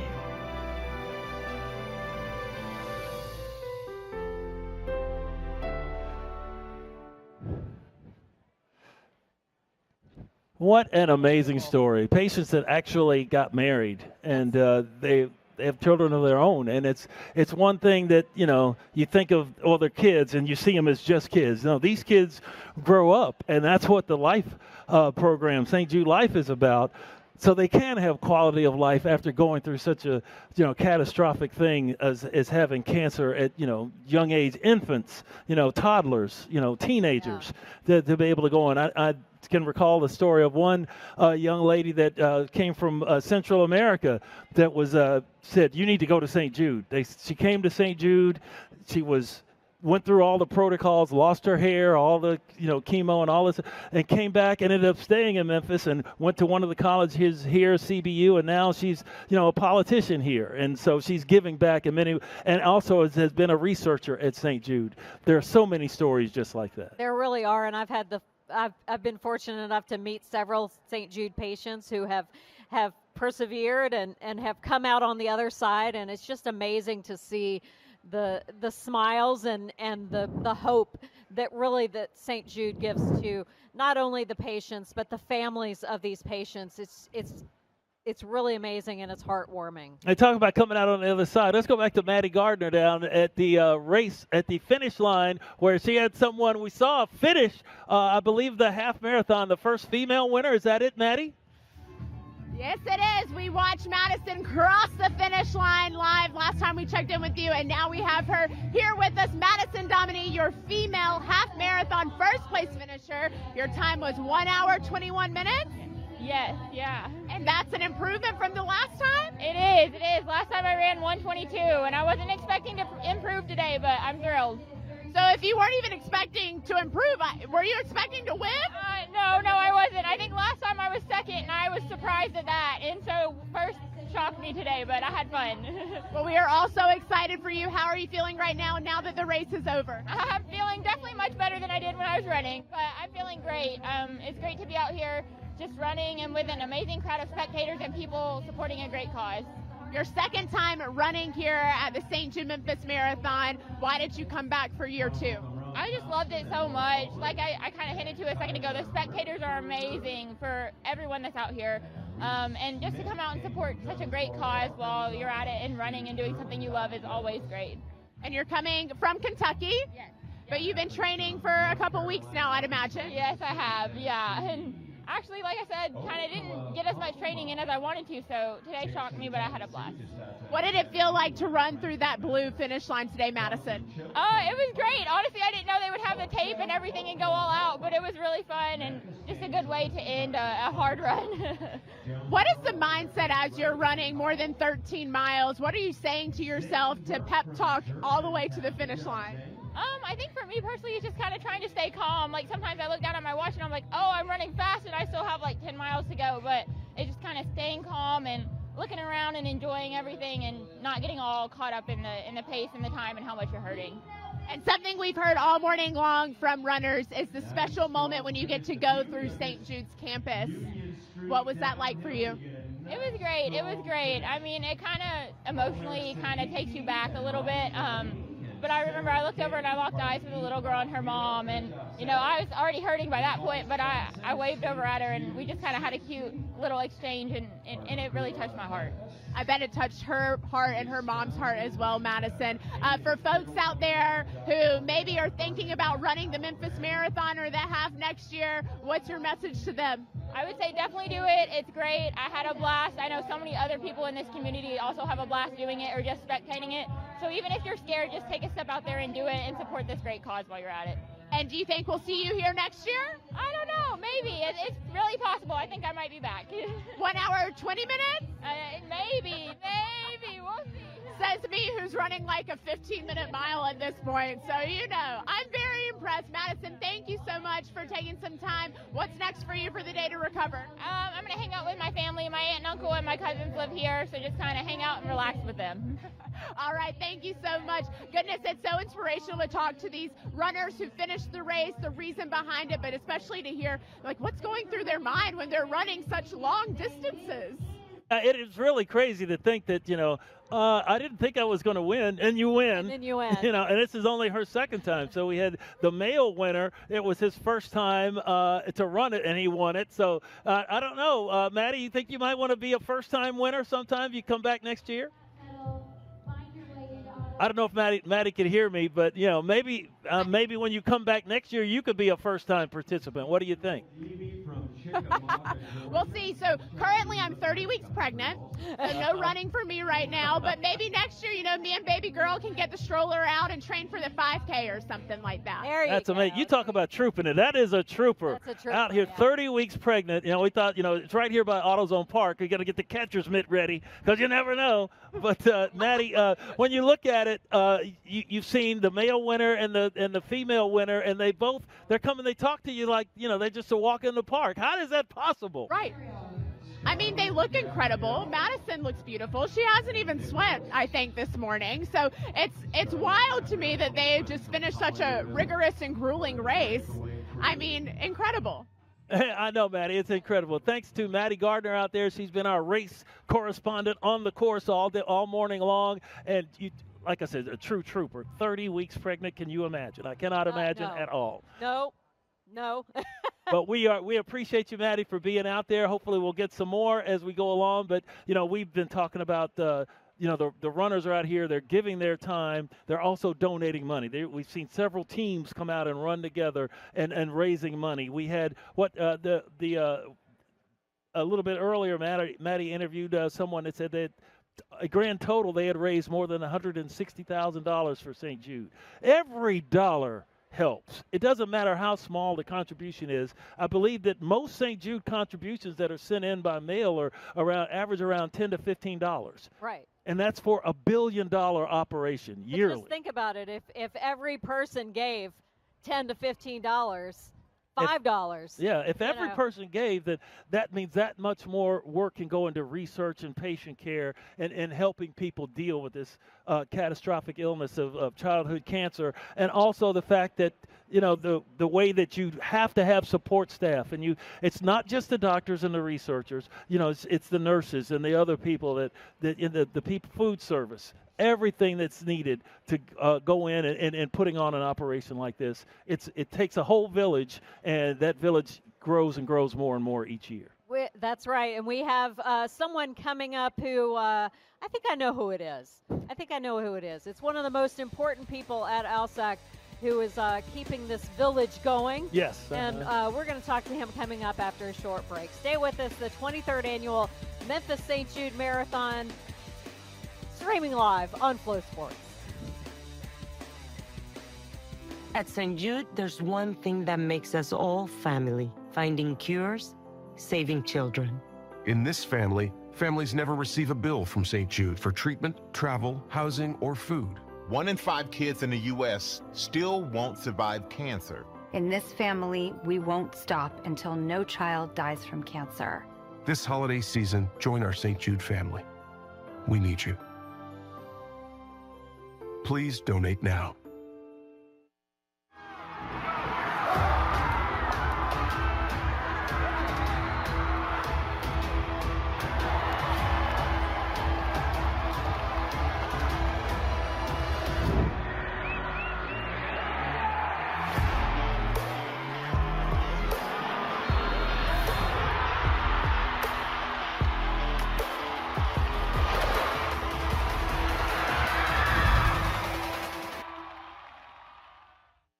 Tired of waiting on streaming services? Rescan your TV right now to watch your favorite NBC shows for free. No gimmicks, no buffering. Did we mention it's free? Get Action News 5's most powerful signal ever, Channel 5.1, and catch your favorite Law & Order episodes, Chicago Wednesday, Sunday Night Football, Wheel of Fortune, The Today Show, plus Action News 5's weather, news, and sports for free. Rescan your TV right now. Go to actionnews5.com/rescan or scan the QR code on your screen for help.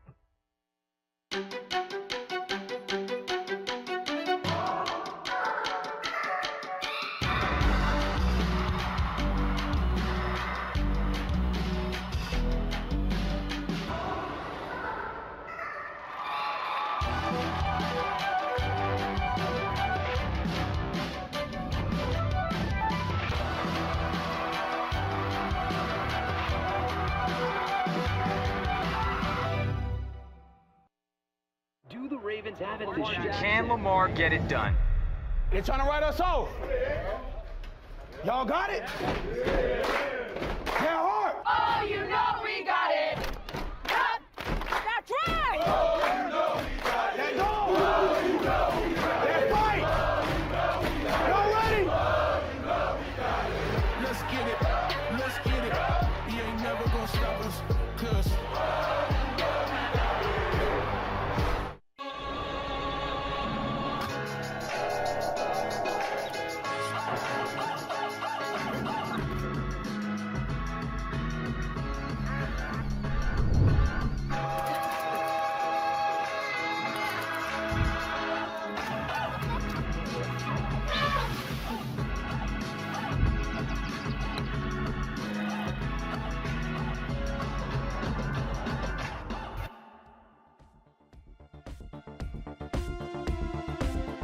And welcome back to Flow Sports coverage of the 23rd annual St. Jude Memphis Marathon. 22,500 runners registered here today in downtown Memphis. We had a 5K, we had a 10K, we had a half marathon. The full marathon is going on now, running all through the streets of Memphis, down by the river, and through the St. Jude campus. And speaking of the St. Jude campus, a large part, the biggest part of St. Jude joins us right now. We've got the CEO himself of ALSAC, the fundraising arm of St. Jude, Mr. Rick Shadiak. Rick, we appreciate you joining us here on Thank set. You, Jarvis. Good and to see you. you know, we're Carrie. neighbors on Mud Island, and it's nice to see that the weather cooperated today. It was a little chilly, but it's turned out great for all the runners. You're a runner yourself. This would have been a fantastic day to run the marathon. I ran a little bit already today, and the weather's cooperating. People are having a great time. The sun is shining. It's a beautiful day in downtown Memphis. Now, of course, the name Shadiak is synonymous with ALSAC in St. Jude because your father, I believe, turned the first spade of dirt at the hospital along with Danny Thomas when he had the dream to St. Jude Thaddeus that no child should die in the dawn of life. Yeah, Jarvis, you know, I think about that a lot and what that founding generation, the chances that they took and to do things in the 1950s before there was the St. Jude Children's Research Hospital to try to raise the money for a startup hospital in Memphis, Tennessee, telling the world that we were going to make sure that this was the first fully integrated children's hospital in the South, and then opening our doors in 1962 to kids of all races, creeds, and religions, and then taking out all the economics. No family will ever receive a bill from St. Jude, not for treatment, travel, housing, or food, so mom and dad can focus on helping their children live. And that's why 22,500 people are running today. They're running so we can stay true to that foundational promise. And we've been talking all morning about, the patients don't pay for treatment, but this is not free treatment. It costs money to operate St. Jude Children's Research Hospital. It's a couple of billion, that's with a B, folks, a couple of $1 billion to operate and to build St. Jude. And we're on a massive expansion of our mission, all to benefit kids and to find cures and save more children's lives. I remember as a kid seeing the original hospital when it opened with the little round building and the four wings off to the side, and now you wouldn't even recognize if you were to come back in a time capsule and take yourself out and see what the hospital is now, how it's expanded. And I think we start out with 100 and some employees now. There's more than 3,000. I can't even be employee-wise. Oh, we're probably between the two institutions closer to 8,000. 8,000. Wow. And let's just remember too, your wife, Emily Greer, who was my number 2 for most of my career at ALSAC, she contributed absolutely mightily to the work done at St. Jude. It's amazing the number of buildings that are on campus. 2 are under construction now, and the third, I believe, has just been okayed. And what's going to be in that third tower that they're building? That'll be a research tower. So it'll be about 16 stories dedicated to finding cures for kids all around the world. And the other 2 towers that are being built right now, and they've been capped off, two 15-story towers. The first one is an outpatient care center. All of that will be assembled under one roof. And then a clinical and administration office building attached right to it so the doctors can be very close to their patients. Now, it's St. Jude, if I could just say real quickly, is like, okay, you think about the hospital, right? And you think about, where the actual patient care is going on.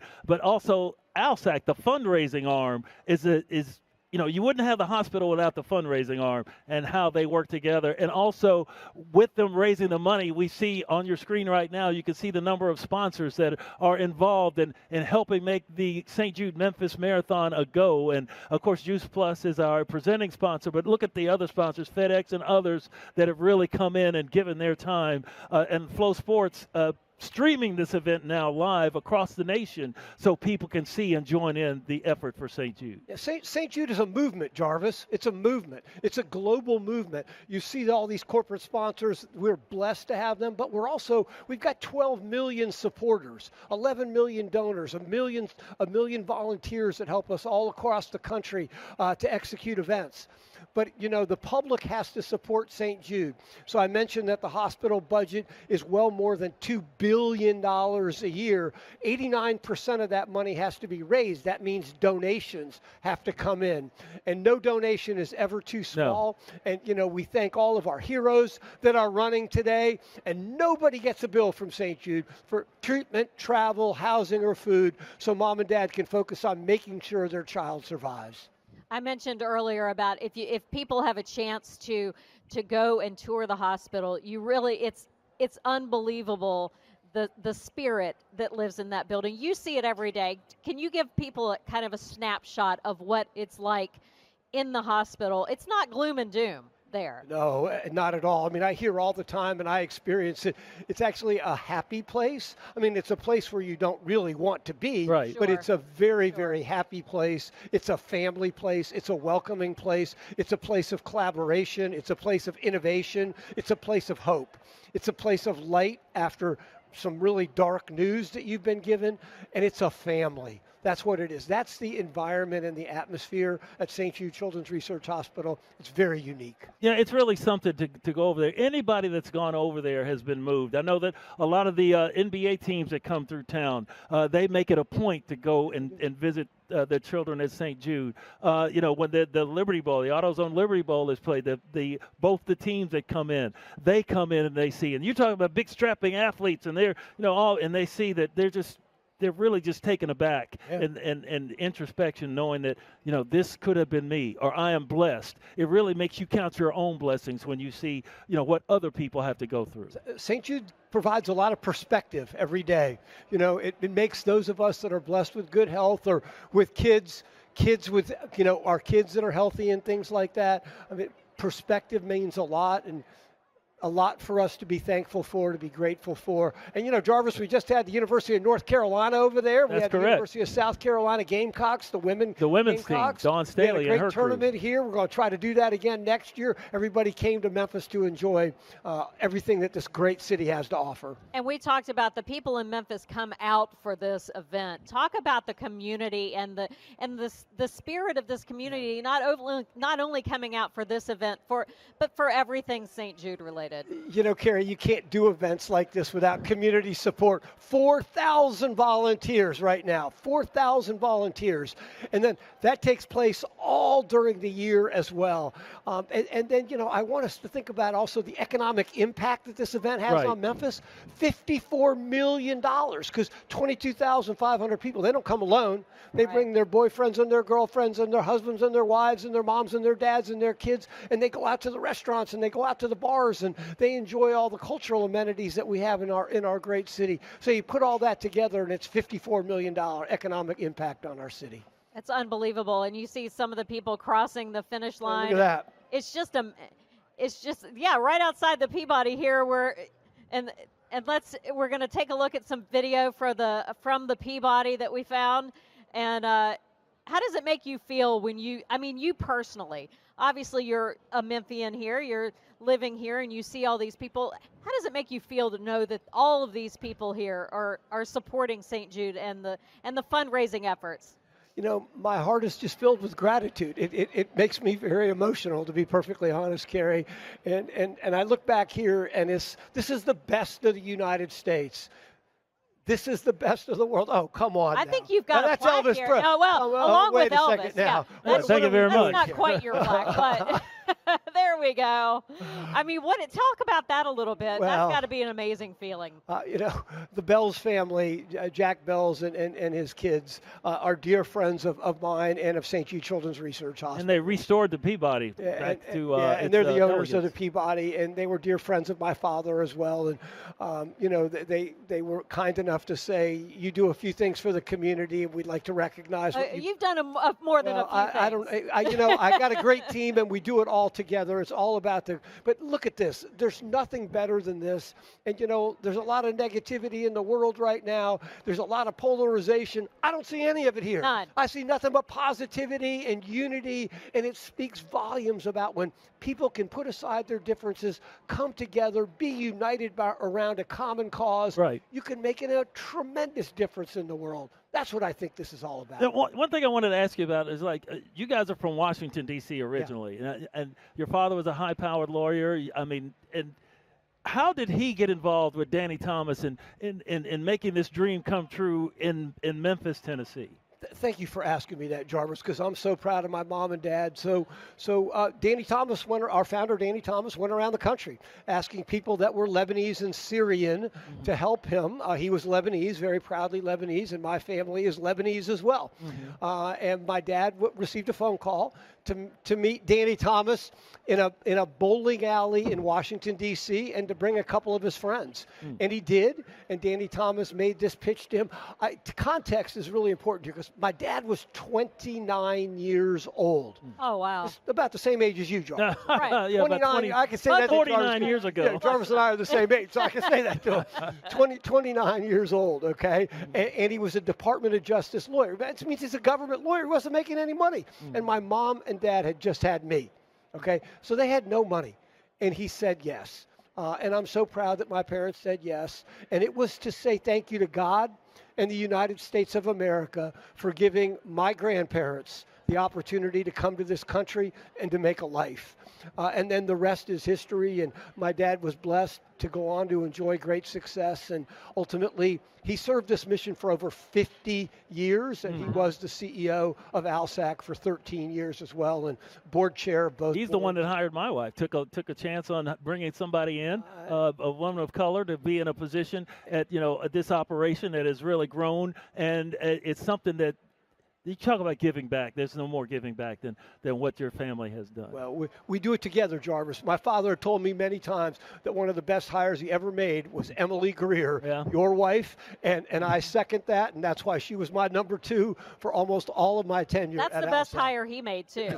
I think he outkicked his coverage. Totally. There's no question. No. So what brought you back into the fold now? Because you were still in D.C. while everything was going on here. Yeah, I was a practicing lawyer in D.C. I practiced law there for 27 years, but I was on the board.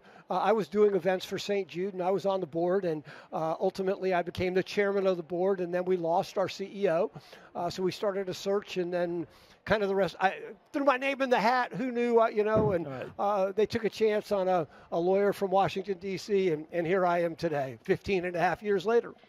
You mentioned the new research tower that's going up. What else? What's next for St. Jude? Well, we will definitely be building that. So the current capital project is over $1 billion itself. So the outpatient care center and the clinical office building's about $1 billion.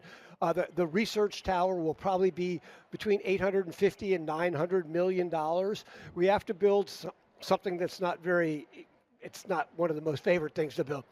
It is a parking garage. We got to build a big parking garage because we've got lots of employees. 8,000 now, right? Yeah, exactly. That's amazing. So they have to find places to park. So we'll be building that on the other side of Danny Thomas, and then we're going to build a new cafeteria because we've outgrown the current cup.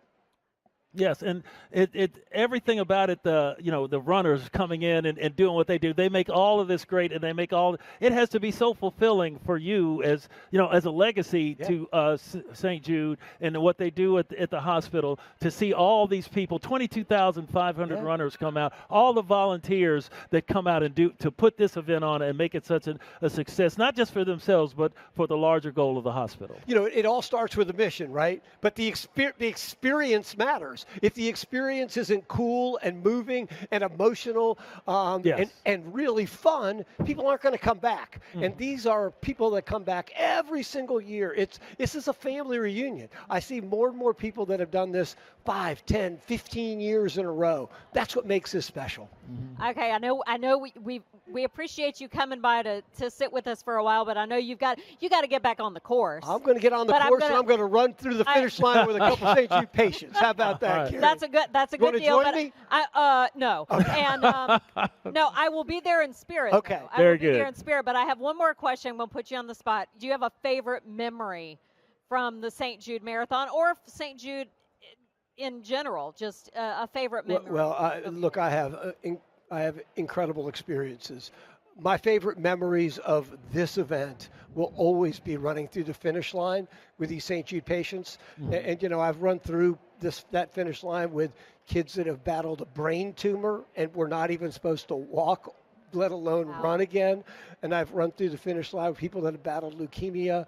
These are incredible kids, and their strength and resilience is remarkable. So it's so humbling. It's deeply moving, and my heart is always filled with gratitude. And so that's what I'm going to go do. I'm going to go run with Tyler, very good.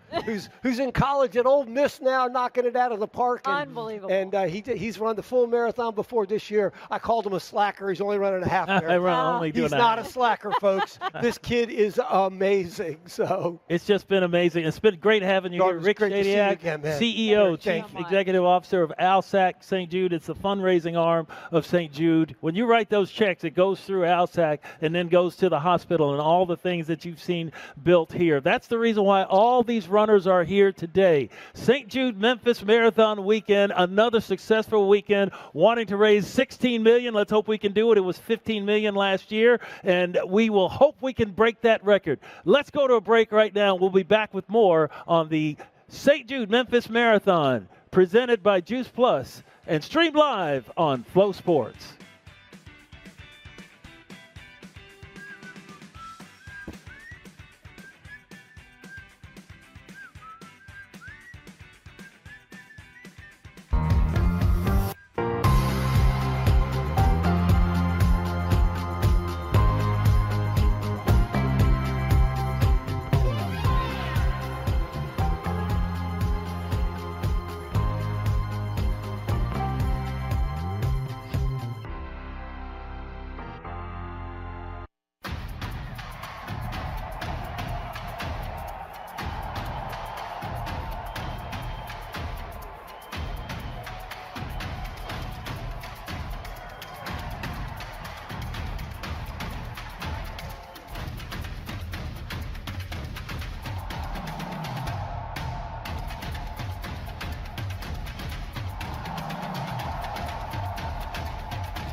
As a national sponsor of St. Jude Dream Home Giveaway, we are supporting St. Jude's largest single event fundraiser. We donate all the flooring and tile for dream homes across the country. This places our Shaw Floors products inside custom homes and showcases the ability of flooring to transform a space.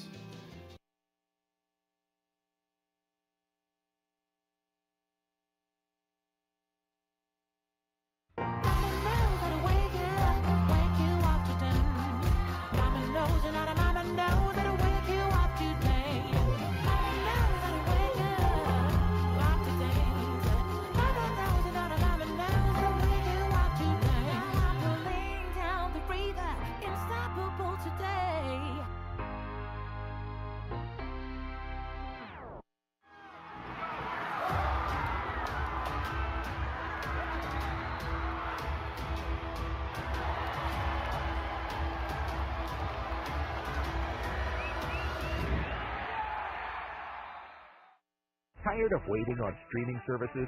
Rescan your TV right now to watch your favorite NBC shows for free. No gimmicks, no buffering. Did we mention it's free? Get Action News 5's most powerful signal ever, Channel 5.1, and catch your favorite Law & Order episodes, Chicago Wednesday, Sunday Night Football, Wheel of Fortune, The Today Show, plus Action News 5's weather, news, and sports for free. Rescan your TV right now. Go to actionnews5.com/rescan or scan the QR code on your screen for help.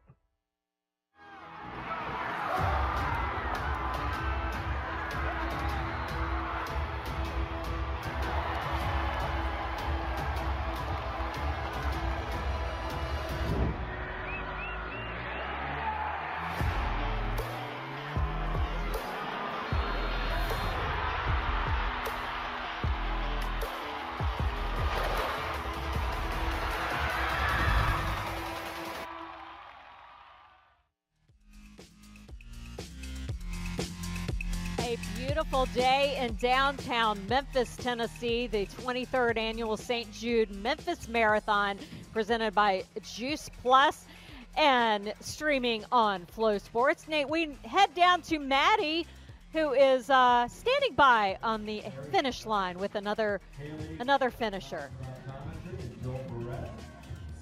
Dwayne Miller, Caroline McDonald. Hey there, guys. I'm here with someone who may be a familiar face if you're watching on WMC Action 5 News. Griffin DeMary just finished your first half marathon. I did. I am exhausted. But it was so much fun. It was so cool. Yeah, coming across that finish line with everyone else was just like, you turn that corner and come down Union, and it's just like I have to sprint. I'm almost there. I saw you really putting in the work there at the end. We were looking for your bib number, so we got to grab Griffin, and you were booking it. I was. I mean, you reach like the 10-mile mark, and you go through like St. Jude where the hospital is, and it just gives you like a second wind. Everyone standing there with the hospital in the background. It's just, I don't know. You're tired around 10, and then you get that second juice to come all the way around. It's cool. Okay, so this was your first time running a half marathon. You had a time goal in mind. How did you do? I did. I wanted 2 hours, and I finished in an hour 41. So ended up kind of killing that time that I wanted to, so I'm thrilled about that. Yeah, legs were feeling good. Thank God it warmed up because I hate the cold. So.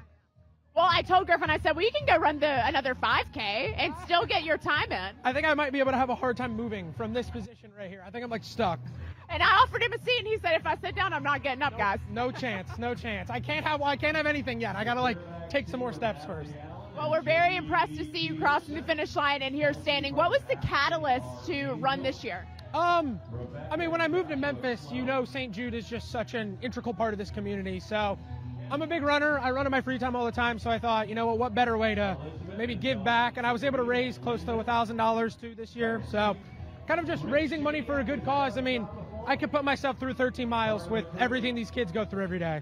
And I know that one of your colleagues, Joe Birch, was also running this race. Have you tracked Joe's bib? Do we know where he is? Joe said he was walk/running, so I don't know where that exactly entails. I would have guessed maybe like mile 6, mile 7, but he's done this like 20 times. So, I mean, I feel like he deserves to walk/run.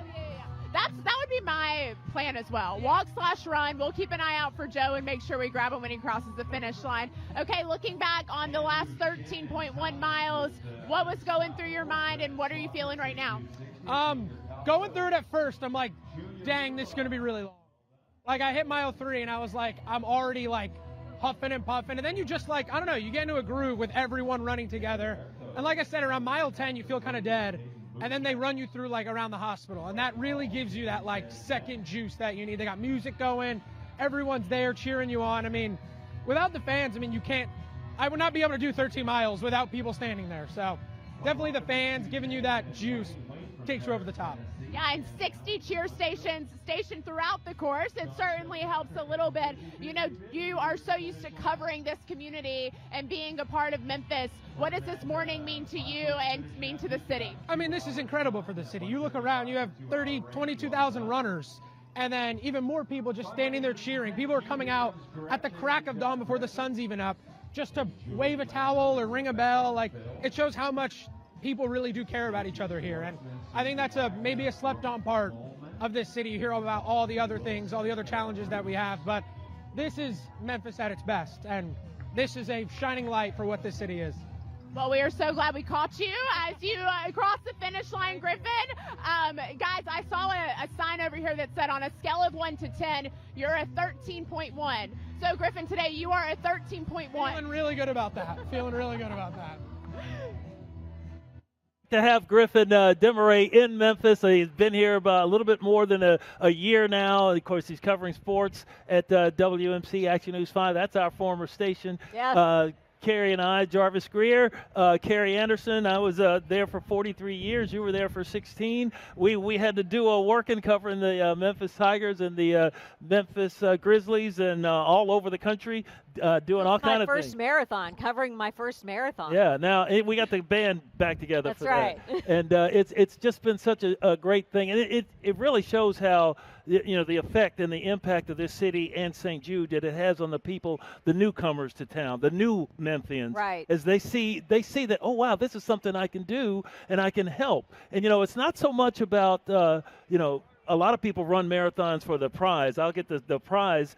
But people run this marathon because they get to give back. They're raising money for something else. Right. And you get the St. Jude bib. Now that's something that, you earn that by running in the races. And that is something that's coveted around any marathons or any road races anywhere, around the world even, to say that you participated like all the runners you see here that have run in this race. And I can commiserate with Griffin Demaray a bit when he says, if I move, I'm not going to move. If I stop, this is where I am. Because once you do this, man, it's hard to run a race like this. But you put yourself through this because it's for a good cause like it is. Right. I don't think anybody's doing this for the medal. And they're not doing it to say, I ran a marathon. They're doing it for the kids, and that's why everyone is here.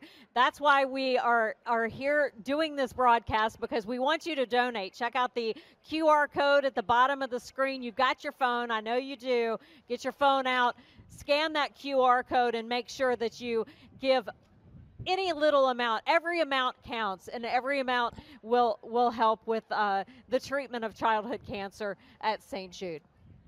Yeah, we've got another package that we're going to go through. I'm not sure if I've got the right one up. It's 049, right? I got it. We got Thompson's parents received his devastating eye cancer diagnosis. St. Jude helped make the impossible possible. And now Thompson, known as T-Nash to his family and friends, is living a normal life of full of family, friends, and baseball. 6 months old, and he was diagnosed with bilateral retinoblastoma, and that is cancer of the eyes. We did not know what journey we were about to be facing. We knew it was going to be a long one. Our hearts were broke. Our world was shattered, but St. Jude made the impossible possible with the love and the care that they gave our family. From travel costs to housing to food to treatment, medicine, any of that stuff, we have not received a bill for, thankfully, which allows us to kind of just free our minds and worry about our son. We had 11 chemo treatments. They wanted to save Thompson's eyes at all costs, but they would see that it was still not getting any better in the left eye. So in 2017, when he was 4, we decided to remove his left eye, and that was hard, but we knew it was best for Thompson. He rocked that, just like he does within everything and every bit of his life. He's a wonderful kid. He's a fighter. You would think that a child with one eye would have some difficulty playing baseball, but that's something that he's very good at a young age. That's just not a dad saying that. That's someone that's been around baseball his whole life, and to see a disability not get in the way of a passion is pretty awesome. It's not just about beating the cancer. It was just so much more with St. Jude. Because of St. Jude, we're here today, and he's thriving.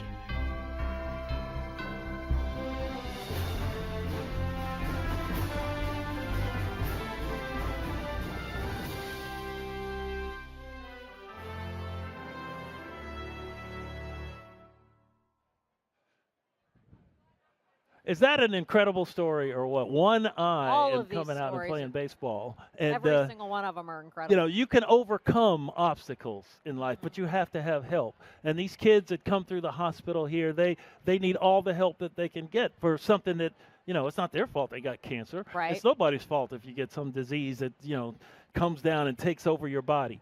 But the people that are coming and running in this event, the volunteers that are helping, they know that whatever little bit that they can do is huge. Nothing is too small. Everything that you do. We had, Rick Shadyac, the CEO, come on. He said he's run some of these, and back when he was a real avid runner. But there's only so many that you can do and still run the hospital, Sure. especially on this day. And you've had other runners come.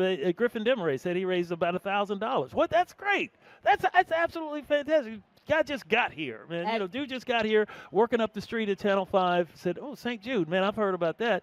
Anywhere you go in the world, you will see one of those St. Jude commercials. Mm-hmm. You pop it on in your hotel room. There it is. You know, there's always something that talks about the hospital and the need and puts the children first. And you have to have that because that lets people know that, hey, look, we're here. We have this problem we are trying to solve, and we need your help. And fortunately, people are willing to help. It's very much a source of pride, I know, for all of Memphis to have this worldwide organization that is leading the way in the treatment and hopefully the cure of childhood cancer. And I know that anywhere I've been outside of the country, I have seen, when you wear your St. Jude logo, people all around the world they know the St. Jude logo. And that's really, like I said, it's a source of pride for all of Memphis, and something that we can all help. We can all help. Again, donate now. This QR code is right at the bottom of your screen. We've made it very easy for you. Every little bit helps, as Jarvis said, and no amount is too small. So do what you can. It is the season of giving, so please, this is a worthwhile contribution, and you're helping the kids all over the world, not just here in Memphis. All right, when we look at it, we'll come right back with more of the 23rd Annual St. Jude Memphis Marathon, presented by Juice Plus.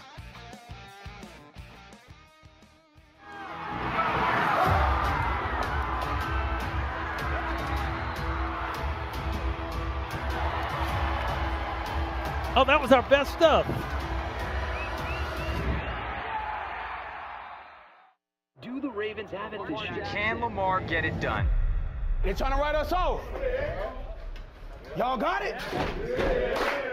Yeah, hard. Oh, you know we got it. Yep.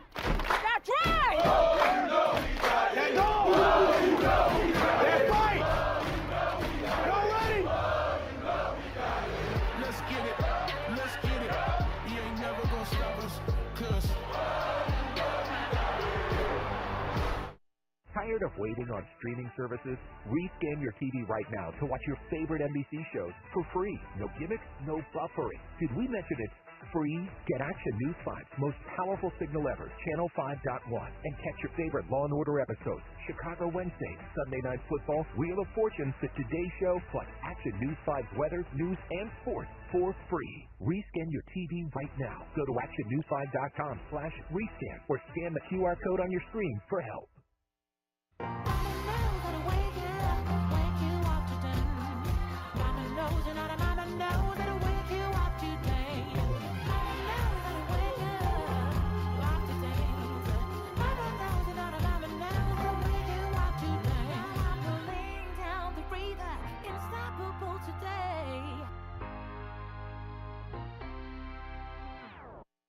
As a national sponsor of St. Jude Dream Home Giveaway, we are supporting St. Jude's largest single event fundraiser.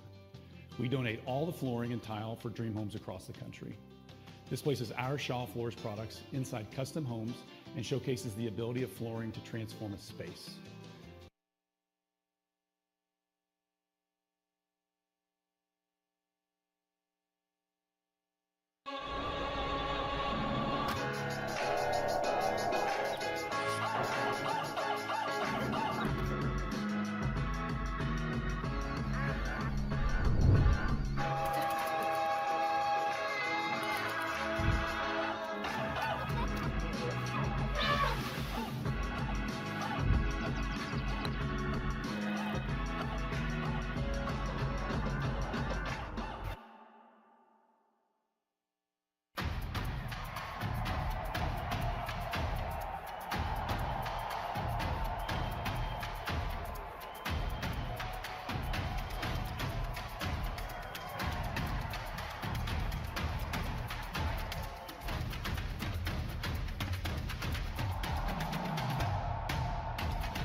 Hey, sports are better on the big screen. Head to your preferred device app store to download the all-new Flow Sports TV apps for Roku, Apple TV, Fire TV, Android TV, and Chromecast. Set your favorites, search our library of live and on-demand content, and so much more. Download the all-new Flow Sports TV app. And, we're so glad to have Flow Sports involved in live streaming this event for the first time to let people around the country know what's going on here in Memphis with the 23rd annual St. Jude Memphis Marathon, and it's just not just about this one day. Right. Although this one day is the single largest. Benefactor to St. Jude. $16 million is what they're expecting to have donated today to the hospitals. $15 million last year. $16 million is what what they expect right now, and it's just an amazing sight as we've seen all the people coming out. Families with children, some people pushing their children in strollers around the route, and we've seen people dressed up as pandas and as unicorns, tigers, all kind of different saw things. An elf. You saw an elf? I saw an elf. Oh, elf is here. How about that? Tis the season. Yes, that's true. It is the season. It's also the birthday season, December 8th. Yeah, 7th. December 7th. That's correct. You just had it. You're having your birthday. I don't know what you're talking about, Jarvis. You're getting younger. Nothing. I'm Carrie getting Anderson. younger. That's right. Carrie Anderson getting younger every day. I think, by the time we go off the air, I think you'll be in the infant stage. Right. But as we go along here, it's just amazing to see. As I'm looking out on B.B. King right now in the direction toward St. Jude Children's Research Hospital. There's still many, many people that have finished the race but are still just being downtown, taking in all the ambiance and all the excitement of having run in the St. Jude Marathon Weekend, and also, the friendship. And as Rick Shadyac said, there's no hate, there's no bigotry, there's none of that going on today. We're all in here together on this. Absolutely. I've been tracking a friend of mine who is running in the half marathon, and she should be crossing the finish line here shortly. So I think everyone in Memphis knows someone who has been with St. Jude, helped fundraise with St. Jude, and there's a reason for that. Yeah, there's definitely a reason for that. And we've got a feature story coming back about Catherine. She was a young and healthy athlete coming up. She was playing Division III soccer, and then she was diagnosed with cancer. This is what you're young, you're healthy, you're running around, and in 2015 she gets diagnosed with cancer. She credits her family, her faith, and St. Jude Children's Research Hospital for being the guiding forces in her life to bring in hope, to give her hope through her treatment and her whole entire journey through this disease. And now she embraces opportunities to give back to the hospital, like taking part in St. Jude's Memphis Marathon. This is the 23rd annual, and here's Cassie's story. I was one of the best players in my class. I was playing at the top level. I was on my way up, but my basketball dreams shattered. I was just out of it. I just looked bad, and I really felt bad. My mom took me to my doctor. Then my mom is kind of worried, so she goes out and talks to my doctor while I'm laying down on the bed. And when I wake up, we're at the gates of St. Jude. Two people walk in with white coats. He said, "You've been diagnosed with leukemia." I was like, okay, it's serious. I was groomed for basketball. Like that was me. It always came back to basketball. But the only question I asked was, how can I get better? What's the treatment? And how long will it take? I was basically dying. And they stepped in and saved my life. And I'm not the same person I was when I first went into this. I'm a better human being, individual, because I went through St. Jude. The strive to basketball was still a dream of mine. Some of the treatments had damaged my knees, so I don't think I ever really just got it back to where it was. It just made me shift gears. I'm majoring in English, aspiring to be an artist. I still see myself, helping out St. Jude. They always kept in mind what my goals were and what I wanted, while also saving my life.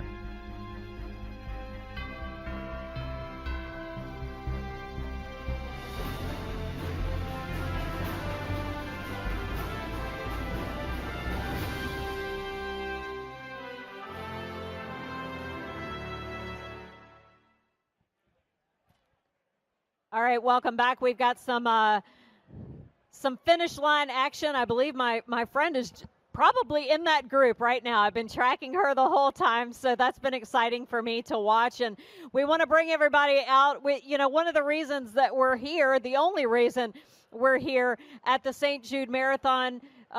Streaming this wonderful event is due to Flow Sports, and now we have the president and CEO of Flow Sports. And thank you for joining us. And just tell us a little bit about Juice Plus. Juice Plus. Juice Plus. Sorry. There we go. Sorry. It's been a long morning, and it's Hey, we cold. keep no secrets from our audience out there. I know. The global CEO of Juice Plus joins us right now, and it's like sometimes that when you're trying to work on the computer, the laptop freezes up, and it my says brain one thing froze and up it's there something for a else. second. Oh yeah, we both have had brain freezes. Lost my Juice mind Plus there, CEO, we are so glad to have you here, Travis Gardner. And is this? Tell us a little bit about how Juice Plus, which is a global brand, everybody knows about Juice Plus. How did the synergy with the hospital come together? Yeah, it's interesting. Juice Plus has been donating since the very beginning. Since the race started, Juice Plus has been the title sponsor. And, our founder, Jay Martin, was so focusing on providing nutrition around the world. That's what we produce plant-based nutrition and have been doing it for over 20 years. And, you think about the foundation, he was so entrenched with the Memphis market. He thought, how can we give back? And it was just a natural fit for Juice Plus, providing better, healthier lifestyles for people around the world. We are in over 23 countries around the world.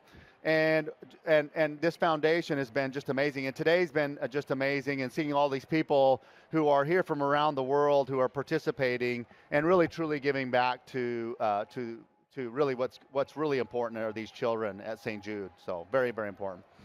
I see your medal. You finished. You're a 5K finisher. Oh yeah, look at that. Yeah, got some hardware. I finished. I've been traveling all over the world. I have not been training a whole lot, but there was so much encouragement out there from everyone who have been providing the support along the way. But it really was. What was really motivating is we were coming along and we were hitting that research center and where those kids were. Oh yes, going through the hospital. That was heartfelt. And you just could not slow down, no matter what.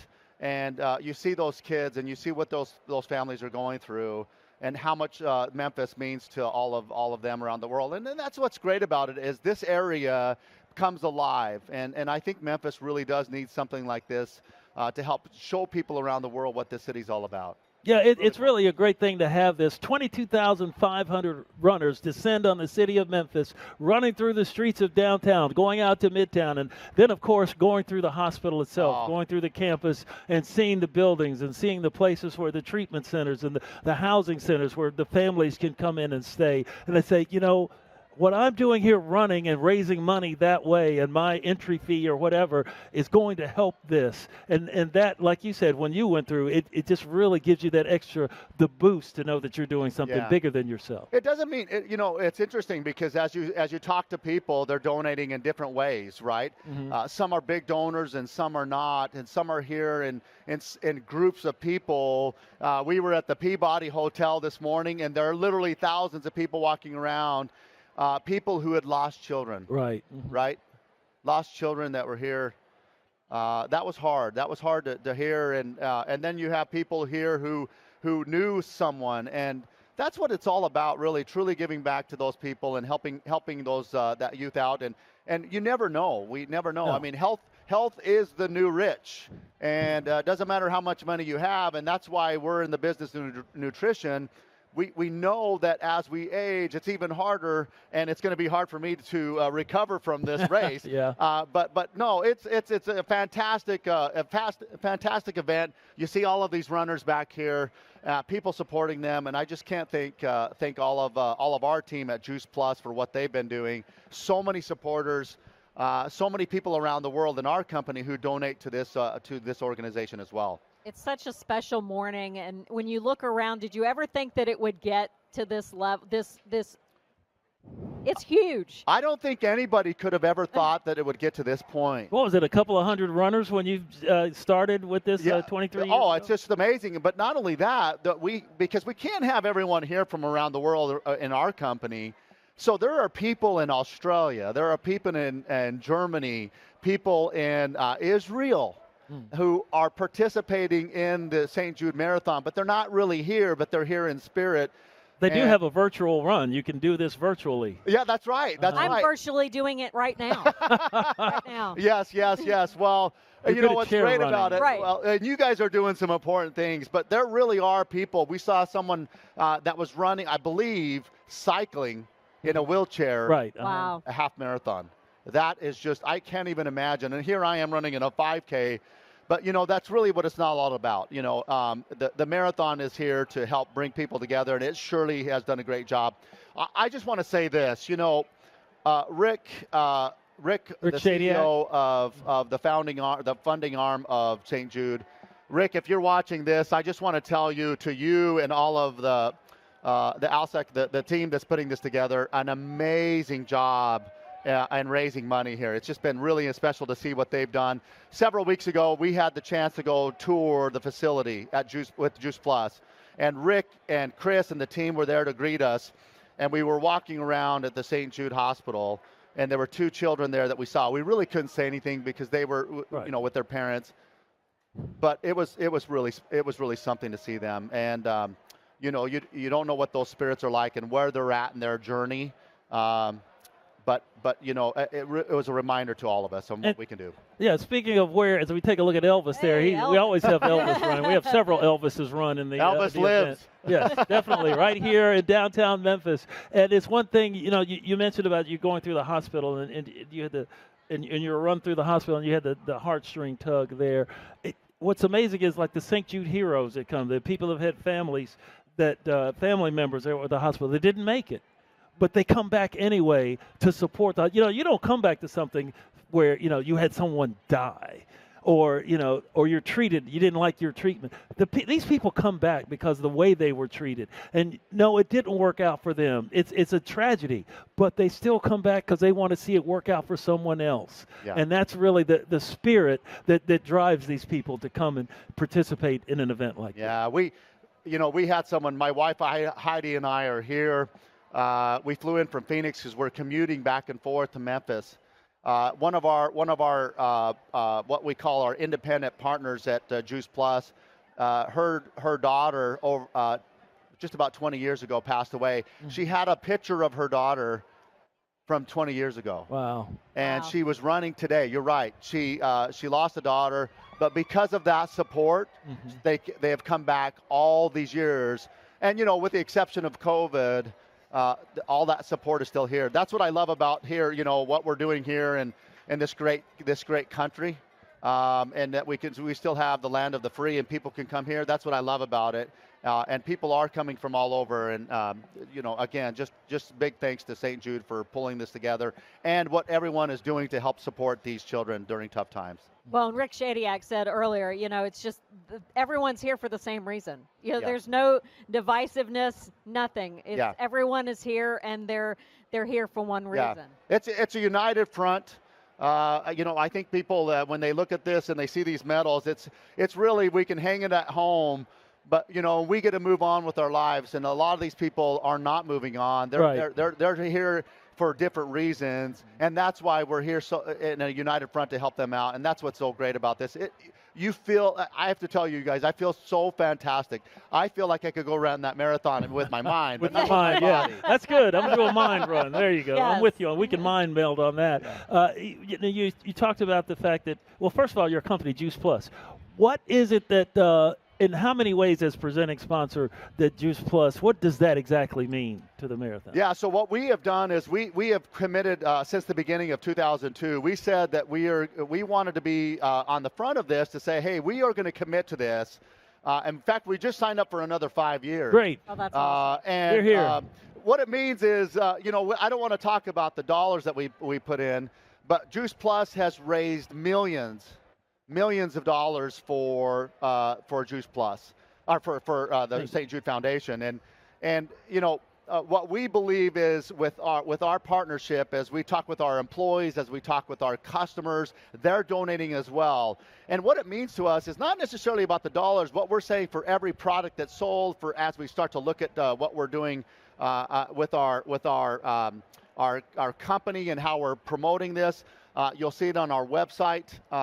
It's important to us. This, philanthropy is important for us. And when we start talking about the kids, even more so.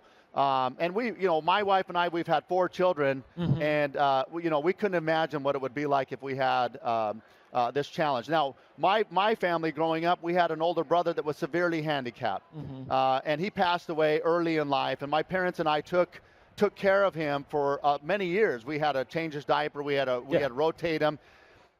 And people ask, what is it like to raise someone like that? What is it like? And you just don't know anything different. Right. And the families that are over at St. Jude at the hospital, you can imagine they're going through it. They're not going to change anything. That's their child. It's not anything different. That's just life, and they're going to go through it. And we have to support them. Many of us here and the people here, they can take the time. It doesn't take a lot to support these heroes that are out there. There's more that we can do. I think we can do it. I really do believe that we can do much more to help them out. That's one thing that's really good about the hospital is the fact that, you mentioned as a caregiver how difficult that is. Well, the caregivers for these children can actually be on site with them here at the hospital with several of the facilities that they have here and more to come so that, you don't separate families. That's so they can stay together and be there for the treatment. And when that child is coming off a round of chemo or is going through radiation or whatever, they can be there with them. They've got mom and dad there as well as the teddy bear, to hold on to. Yeah. And that's one thing that's great. And it's the dollars out here raised by the people in events like this, the St. Jude Memphis Marathon Weekend, that really help make all that possible. Yeah. What's interesting, we were talking, I was traveling, I was in Berlin, Germany at one of our conferences, and I was listening to 60 Minutes, and they were talking about how the doctor, a doctor from the St. Jude was actually flying into Ukraine. Wow. That's right. To help children who had cancer where they had no hope. And I think that's the important piece is hope. St. Jude is giving hope. And that's a powerful word. And I think when we go into this holiday season around the world and we think about what we're doing in our own lives and we think about Christmas gifts and we think about buying gifts and how stressful it is, I think we're given hope in many ways, and it's such a powerful thing for us. Juice Plus has been involved with this since the very beginning, as you said. For those who are thinking about doing it in the future, those who maybe have already completed their run today, thinking about next year, what would you say to those people who have it in their mind, maybe I should get out there and do this? Yeah, it's the start that stops most people, and I would just say start. Get online, find a buddy, go to the site. When you think about giving people hope, it's just the start. Just get out there, start with a group of family members, friends.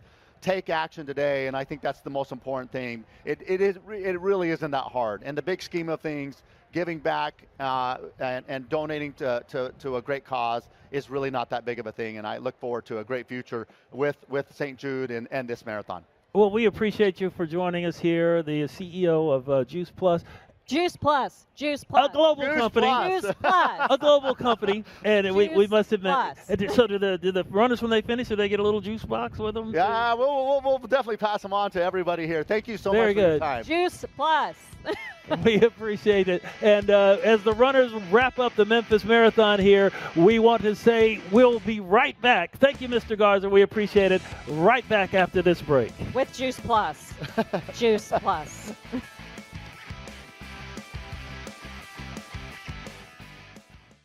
At St. Jude, there's one thing that makes us all family: finding cures, saving children. In this family, families never receive a bill from St. Jude for treatment, travel, housing, or food. 1 in 5 kids in the U.S. still won't survive cancer. In this family, we won't stop until no child dies from cancer. This holiday season, join our St. Jude family. We need you. Please donate now.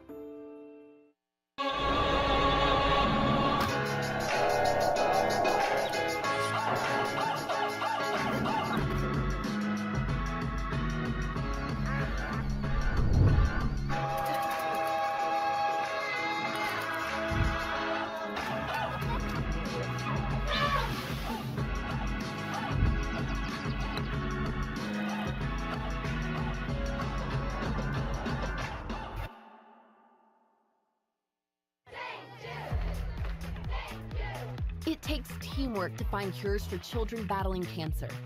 And it takes a team to raise the funds needed for this important work to continue. St. Jude Children's Research Hospital is leading the way the world understands, treats, and defeats childhood cancer and other life-threatening diseases. St. Jude Game Day is a great way to get your school involved in a meaningful tradition that reinforces the power of pride and spirit. By supporting and fundraising for St. Jude, you and your school are helping to ensure families never receive a bill from St. Jude for treatment, travel, housing, or food, so they can focus on helping their child live. After you register, simply pick a home game and start planning your game day fundraising activities. St. Jude provides everything you need to get started and supports your event along the way. Since 2011, Varsity Brands has raised over $13 million for the St. Jude mission.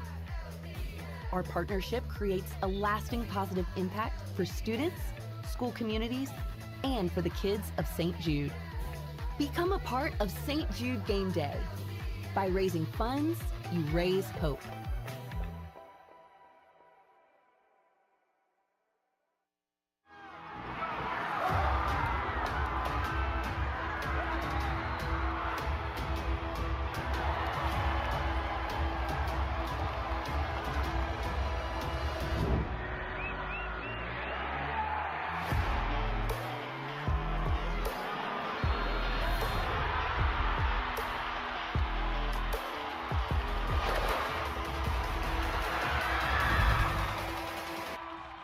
I'll hold it. I shouldn't look at the mic.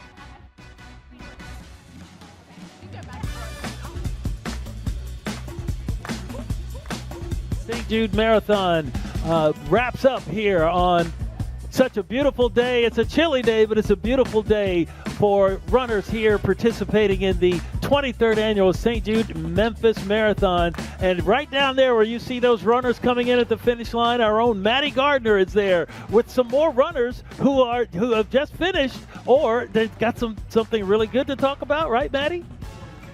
We have so many good things to talk about, Jarvis. Actually, Carl Nelson just finished the marathon, the first place finisher from Kansas City, Missouri. So you had 3 cheerleaders here at the finish line. As Carl was crossing, I'm here with Nicole Lachère and Jackie Kennedy with Varsity Spirit. We all work together. We're all here to support St. Jude this morning and to cheer for Carl, I guess. And all the runners. Okay, we'll start with you, Nicole. You just finished the half marathon. How'd the race go today? It was great, and the weather was a little bit cooler than I wanted it to be, but it ended up being perfect out there. Rolling hills for sure. It was a little painful for me, but I finished right around where I wanted to finish, around 2 hours, so I'm pretty happy with that. This is not your first St. Jude Memphis Marathon. How many years have you been here? This is my 14th. And trained for the year. We had the ice storm and also did one spontaneous one in the city of Memphis during 2020, but 14th official. And you, of course, raise money for the race as well. How is your fundraising effort this year? We do. I raise about $3,500, and I do it every year. I reach out to my family and friends and look for donations for this wonderful cause. Incredible. All right, Jackie, you didn't run this year, but you're still a fundraiser. You're still a hero. How was your fundraising effort for 2024? It was incredible. I raised $3,500. We're actually in a competition right now of who can raise the most money. So if anyone wants to donate to either of us, you can go to our heroes pages. But yes, every year I fundraise. I've run except for this year, but it's been just a great experience to be around every one of the runners, all of the kids doing this for everyone. Okay, so you both work at Varsity Spirit. You've been there since the partnership with St. Jude began in 2011. Tell me a little bit more about the partnership and how Varsity Spirit helps St. Jude. So the partnership started in 2011 as a letter writing fundraising campaign at our summer camps. From there, people in our office were like, what can I do? How can I do more? So we started an employee giving campaign. We have game days across the country at high schools where they can raise money. And then $40,000 our team raised for the marathon this year. So it just continues to grow every single year. And as we learn more about Varsity Spirit, we also heard today about the fundraising effort at Friday Night Live at Cheer Sport National Championship. Nicole, what is that all about? Yeah, that's in the club space for all-star cheerleaders across the country. Teams decide they're going to raise money all season long, and then there's a special exhibition competition where they get to perform their routine and talk about fundraising and talk about St. Jude. It's a great experience for the kids, and they really get a lot out of it. And more than $1 million raised with Friday Night Live alone, and it's still going this year. That's right, it's still going. They're going to keep raising money, and we're going to keep supporting the hospital. That's awesome. How has the partnership evolved and changed in the past few years since 2011, Jackie? It has grown tremendously. I think our office now is even right down the street from St. Jude, so we connect all the time. We always think about what we can do in the community here and for kids around the world. So I think that every time we think of something new, we're like, how can that integrate into our partnership with St. Jude? And I think it's so special because, you know, our mission is to elevate the student athlete experience. And to be able to tell young people about St. Jude when they're just starting out and to get that, you know, spirit of fundraising, it's got to be meaningful to both of you. Yeah. Well, we actually, for those of the people that don't know who Varsity Spirit is, we're based in Memphis for 50 years. We run cheerleading camps. There are 350,000 cheerleaders and dancers that come to summer camps that raise money for St. Jude. So it's an incredible experience for them. So not only do we have the summer camps, but the competitions and just lots of opportunities for them to raise money for the hospital. They're cranking walking in Memphis right now. But these folks are running in Memphis. Okay, Jackie, any last words to people who are maybe learning about the marathon for the first time or want to hear more about St. Jude? Yes, two things. It is a marathon weekend, but you can do a 5K, you can walk, you can do a 10K, you can do a half marathon, you can do a marathon. There's a kids race, so there is a place for everyone here in Memphis during this weekend. It's an incredible weekend. It's all for the kids. No family pays for anything at St. Jude. No travel, no housing, no transportation. All they need to worry about is helping their kid live. So important. And guys, the mission is clear with all of these runners who are walking in Memphis and running in Memphis today. Such a good experience. And then I can't believe we just got to see the marathon winner cross the finish line. He's actually right here. We're going to see if we can talk to him next. Oh, that'd be great if we could get him. I think he said he's from Kansas City coming in, so they're coming in from all over the country to run this race. And I have to really feel for the runners right now because there is a wind coming in from the west. It's blowing right up Union Avenue, right on the end of the race route. So this is it's bone chilling right now, but they're still running. You can see them; they're really hoofing it coming in here to the finish line. So I had to revert back to my scarf. I might have to put the hat on, but you know, we were talking earlier. I'm a member of the FedEx family, right? And we also we have a great program, the FedEx Purple Eagle program, and we're gonna hear about Micah, who I got a chance to meet earlier this year with the FedEx Purple Eagle, and he looks very familiar because if you were at the FedEx St. Jude Championship, you may have seen him with the plane that was named in his honor. And today's runners will see that plane as they run through the campus of St. Jude. So Micah's parents and grandfather helped them find the light in these dark times. St. Jude is the light. The light in the darkness, the light in the fog, the light at the end of the tunnel. Because you don't recognize light without dark. Micah has always been so strong, and he would run literally for 3 hours and never stop. And that day we went and played 30 minutes, and he came back and said, "Can we go home?" And I noticed he looked a little pale. That was on a Tuesday. On Friday, he was diagnosed, and I can still remember how he looked that day. Micah was diagnosed with acute lymphoblastic leukemia at the age of 5, and he is currently being treated at St. Jude. So when you first hear the word cancer, you think this is a nightmare come to life, and so we were pretty scared. When we got to the hospital, it was extremely overwhelming because at that point it was a confirmation. It was like, we're actually here. This is real. But as we got into St. Jude and started talking with the doctors, being informed by them helped us really breathe. And it lessened the blow, and it really encouraged us that it wasn't as dark and grim as we originally thought.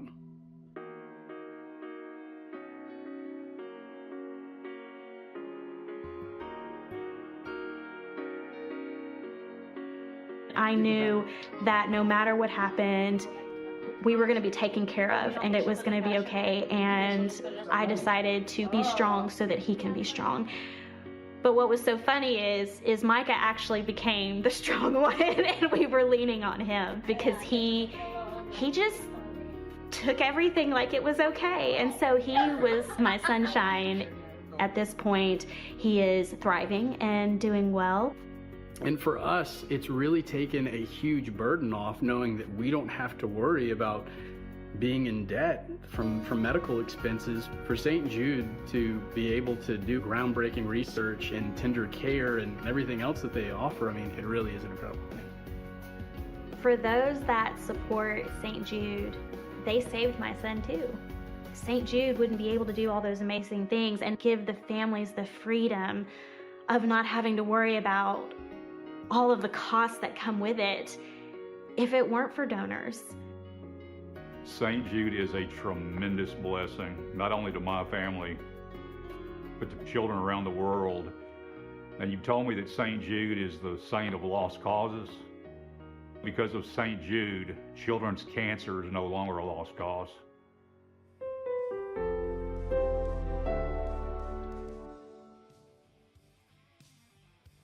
And I have to say, isn't that really what it's all about? Absolutely. Micah was amazing. I got to meet him. Like I said, Micah and his mom came by FedEx, and we got to meet them and hear their story. And it just puts, you know, sometimes you forget that there's a face behind the logo. Right. Uh-huh. And when you get to meet some of the kids and the families, it really puts a face to it. And that's what today is all about as well, is you know, these runners get to go straight through the St. Jude campus. They get to see some of the patients, some of the families, the doctors, all those involved in the care. And, they make sure that that you have that face to associate with St. Jude Children's Research Hospital. Yeah. Mouth is starting to freeze over a little bit, Jarvis. Yeah, it's a little bit chilly, that's for sure. But, you know, with faith and hope and works, you have to do work. Faith without work is nothing.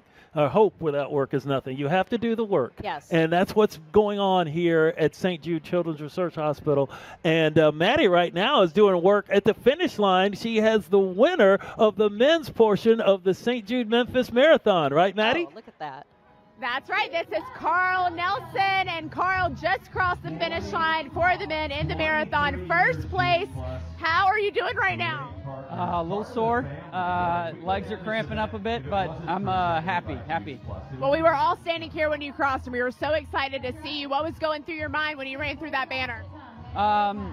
Just gratitude for my health and being able to come out and run a marathon and have support from family and friends and coworkers.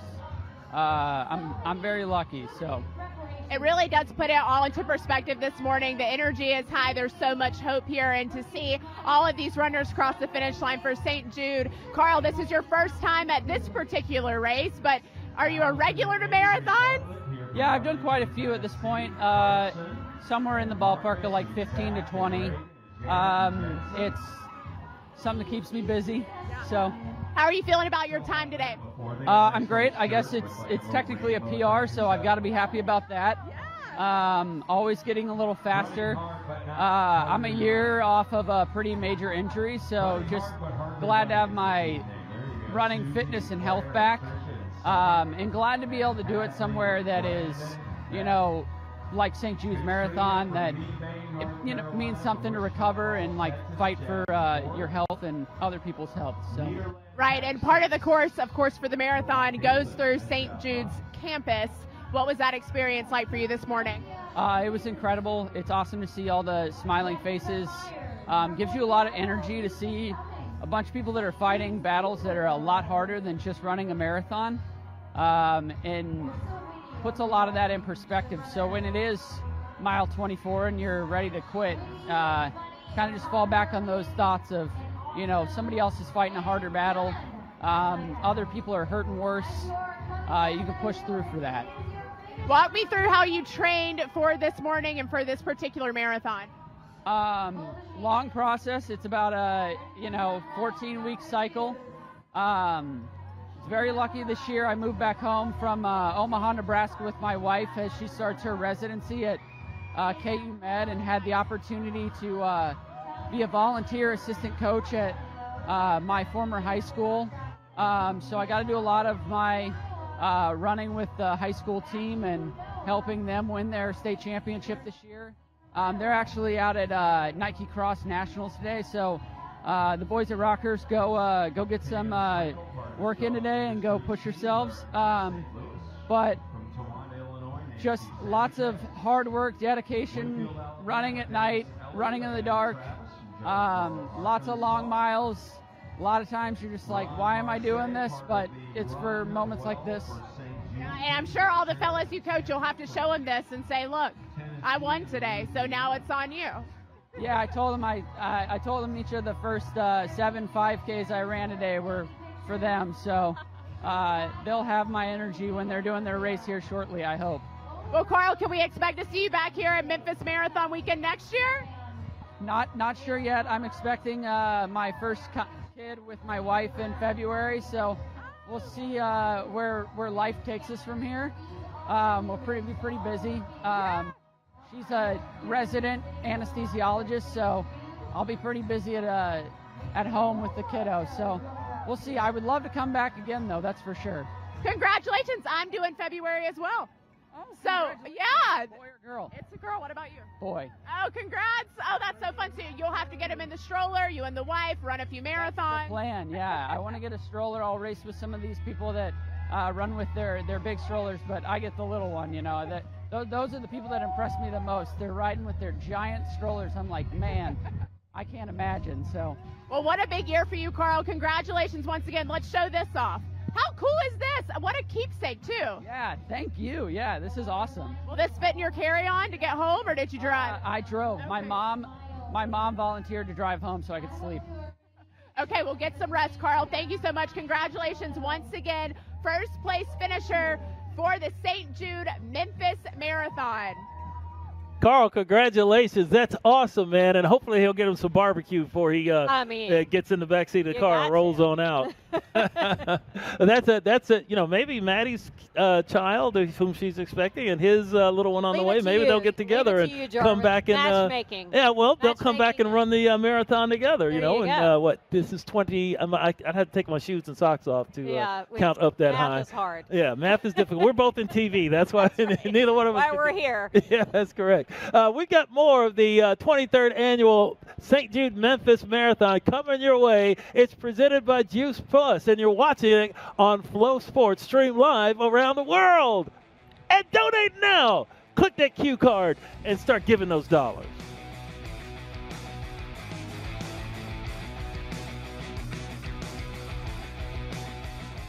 Tired of waiting on streaming services? Rescan your TV right now to watch your favorite NBC shows for free. No gimmicks, no buffering. Did we mention it's free? Get Action News 5's most powerful signal ever, Channel 5.1, and catch your favorite Law & Order episodes, Chicago Wednesday, Sunday Night Football, Wheel of Fortune, The Today Show, plus Action News 5's weather, news, and sports for free. Rescan your TV right now. Go to actionnews5.com/rescan or scan the QR code on your screen for help.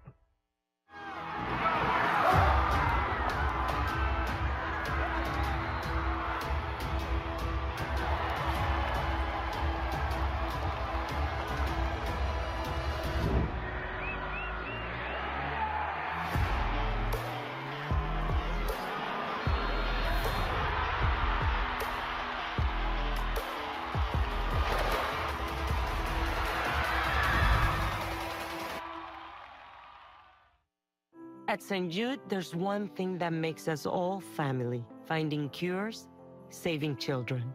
In this family, families never receive a bill from St. Jude for treatment, travel, housing, or food. 1 in 5 kids in the U.S. still won't survive cancer. In this family, we won't stop until no child dies from cancer. This holiday season, join our St. Jude family. We need you. Please donate now. Do the Ravens have it this year? Can Lamar get it done? They're trying to write us off. Y'all got it? Hard. Oh, you know we got it. That's right.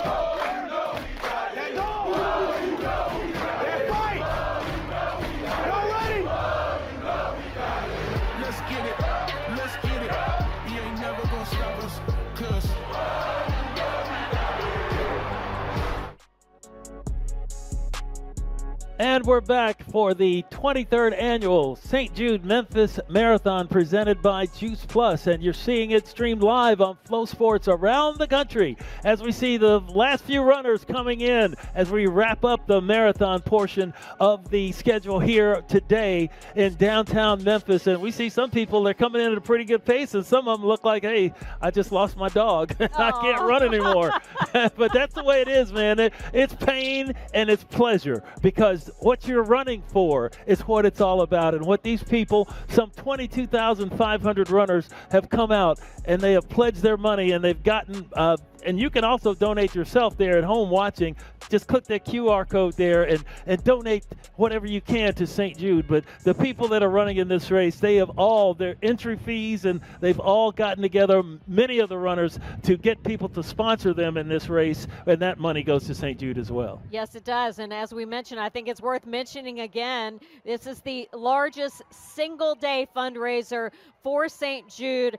Over the time since 2002, when they first started this race, they've raised $138 million, and that is all going to St. Jude Children's Research Hospital, which is just an amazing organization in itself, making sure that trying to make sure that no child ever dies of childhood cancer. They're leading the way in new treatments, and it's, we keep saying it, and I say there's no other way to put it but amazing. It's an amazing organization, and it's an amazing day here in Memphis. Marathon Weekend is always a fun time, and everyone's out here having a good time, and we've seen people come across for the 5K, for the 10K, for the half marathon, and now we've got some people finishing up for the regular marathon, but this will be going on throughout the day because people are still finishing up, and the wind is starting to come in, and I'm starting to cry because the wind is coming in. I thought you were crying because you were so happy to see all the runners. I'm so happy to see everyone running, and I'm not. That's what I'm happy about. Okay. So.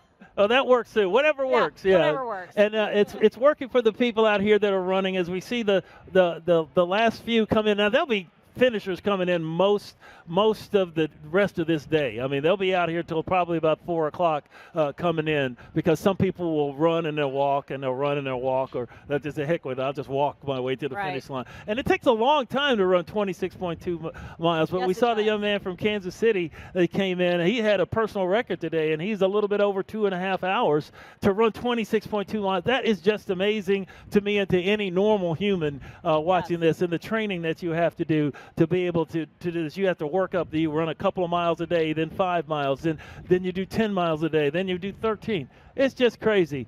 And I believe we've got the women's winner that just finished. Yeah. You know, we're going to try to get her if we can. Maddie Gardner is down at the finish line to do that. We'll wait a little bit before we go to Maddie to make sure she can, to get her up there and up to speed and ready to go, if she can talk with the wind like this. But, you know, wind or no, I mean, just to see all the runners come out, they expect to raise $16 million off this day alone. That would be a record. They raised $15 million last year. 22,500 runners have taken part. And, you know, it takes all those donations, because St. Jude Children's Research Hospital is a $2 billion a year business. It's a business in the fact that you've got to buy the equipment, you got to build the buildings, you have to pay the employees, you got your custodial work, your cafeteria, everybody, not just to mention the doctors who are coming in and doing what they do, and the nurses and all the support staffs. We've had several Nobel winners here and to come through and do their work at St. Jude and win Nobel Awards for, which is absolutely, you know, that's what you expect, that's what you want, but you don't know that, you know, that somebody's going to come through with some breakthrough. That glad that they have, but they have the facilities here where they are able to do that. Rick Shadiak, the CEO of ALSAC, the fundraising arm of St. Jude, joined us here on our set today and talked about how much he appreciates the people that come in and volunteer their time, the ones that are the paid staffers, the work that they do. And, you know, when you're dealing with something like childhood cancer, it's not, oh, hey, we're having a great, you know that kids still die. You know, it doesn't always work out for everybody, and it makes you work that much harder for the ones that do make it. Their success rate has gone to below 20% to up to over 80% now in curing these once thought to be incurable childhood diseases. Right, and it's just like we were saying earlier, the rate of survival has gone up drastically since St. Jude started this mission. And it's worth saying also that, you know, no child, no family ever receives a bill. You're not coming out of your own pocket. Not coming out of your pocket, not coming out of their pocket. No travel, no housing, no food, no treatment. They never receive a bill. And that's just amazing when you think about it, to know that they are not having to worry about anything but making sure that their child survives. So that's why we're here. We want everyone to scan that QR code on your screen. Give whatever you can. This is the season of giving. Yes, it is. Give whatever you can. No amount is too small. Give $1. Everyone has $1. Instead of having your morning coffee, give that money to St. Jude, because even that small amount helps. So we are making sure that everyone here has the opportunity to give to this amazing cause. We're going to talk about Nick, a rising talent in the basketball community until a cancer diagnosis interrupted his dreams. Now he credits St. Jude with not only saving his life, but changing his perspective on how he wants to live. My name's Kiki, and I got diagnosed with a brain tumor, and I was 10. Cancer is a long journey. The pain, the emotions, all of that, it's a lot on your body and you. Kiki had a grand mal seizure. She blacks out, starts convulsing. The grand mal ones are very scary. She's had several of them.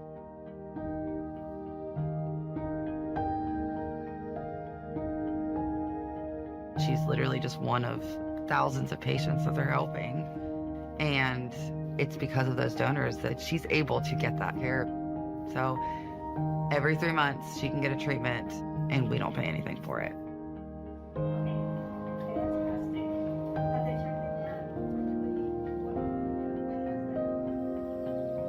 Yes, she's still fighting, and yes, she still has a lot of mountains to overcome, and as she navigates this and she's learning to listen to her body, the rest of us are learning to adapt as well. And I don't think we could have done that without St. Jude. They've just allowed us to transition to a point of normalcy in our life, and you feel safe, you feel taken care of. You know that the best eyes are on your child. Somehow her story is going to make a difference for somebody. She's a light. She brings joy to everybody around her. And this has been all very life-changing for her. And watching how she juggles that and still comes out with that light and smiling is an incredible thing to watch.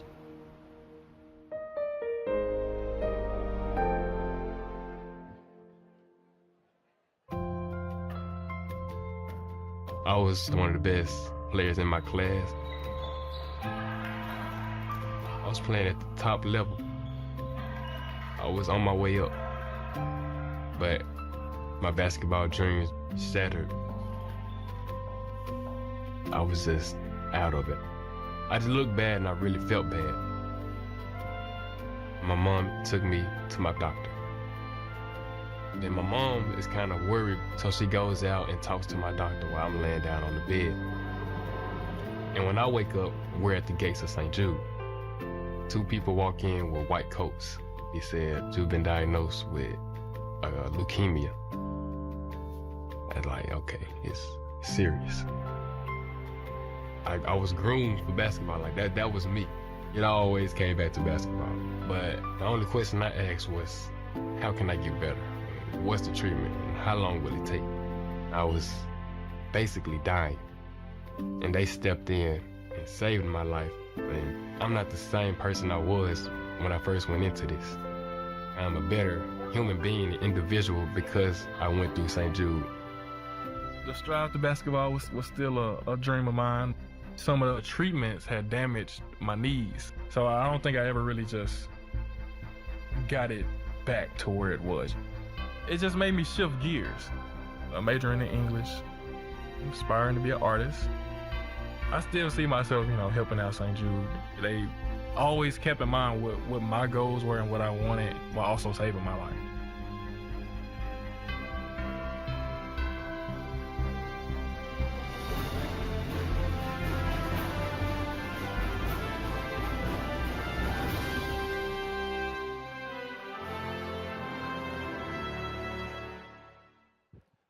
That's really something, because I covered Nick's dad, Paris, in high school. So did you. I remember. And then he went on to star at the University of Memphis, then Memphis State. And then his kid comes along, and he's this big bursting athlete. Looks like, man, he's headed, to stardom. And then to hear him say that, he went in, something wasn't feeling right. He went in and said, "You were basically dying." Yeah. It wasn't, "I'm a great athlete. What do you mean?" And when you get a gut punch like that and have to go through all the treatment, all the protocols and everything like that, and then come back, he gives back, as you saw in the piece, he gives back to the hospital, speaking to the kids, putting on performances and doing things like that. That shows you the dedication and the feeling that the patients have for St. Jude. It really gives you a perspective when you hear about, especially an athlete, like you said, big, strong athlete who is in the prime of his life, and then all of a sudden it's, like you said, a gut punch. Hits. Mm-hmm. And it puts a face to it. We've been talking about that all morning. It puts a face to all of these people who you're helping with your dollars. And one of those St. Jude heroes has just crossed the finish line. Maddie is now standing by with the women's winner of the 23rd annual St. Jude Memphis Marathon. Carrie, I'd love to introduce you to Joanna Wistacat. She is the first place women's marathon finisher for St. Jude Memphis Marathon Weekend. You're incredible. You just did that. What's going through your mind? I'm super thankful. My goal was to break 3 hours. I didn't know I could run under 2:55, so super thankful, super grateful, and tired. Yes, 2:54 was the time I heard. Does that sound right to you? Something around that, yes. 2:54 something. What's going through your mind when you're crossing that red banner, Joanna? A lot of fun, yeah. When I saw that they pulled that red banner, I was like, oh, I actually won. Like, I had an idea that I was first woman, but you tend to forget about stuff like that when you're racing, so it was an awesome feeling. Joanna, you're originally from Germany, moved to Memphis in 2018, but this is your first time actually running the marathon. Why's that? So I ran for Christian Brothers University here in Memphis in college, so I graduated last year. So always on this weekend, we had our first indoor meet, so I was never able to be here the past year. So now I'm off college, and I was like, I have to run it because it's an amazing event. So. And you had such a strong cheering section crossing the finish line as well. What does it mean to have all these supporters out here and behind you and behind the cause for St. Jude? They were for sure the one why I was able to run that fast. The whole support on the whole course was amazing. Everybody was so cheerful, everyone was so happy. So that was for sure what made me able to push through it. Do we think that we'll see you next year in the St. Jude Marathon?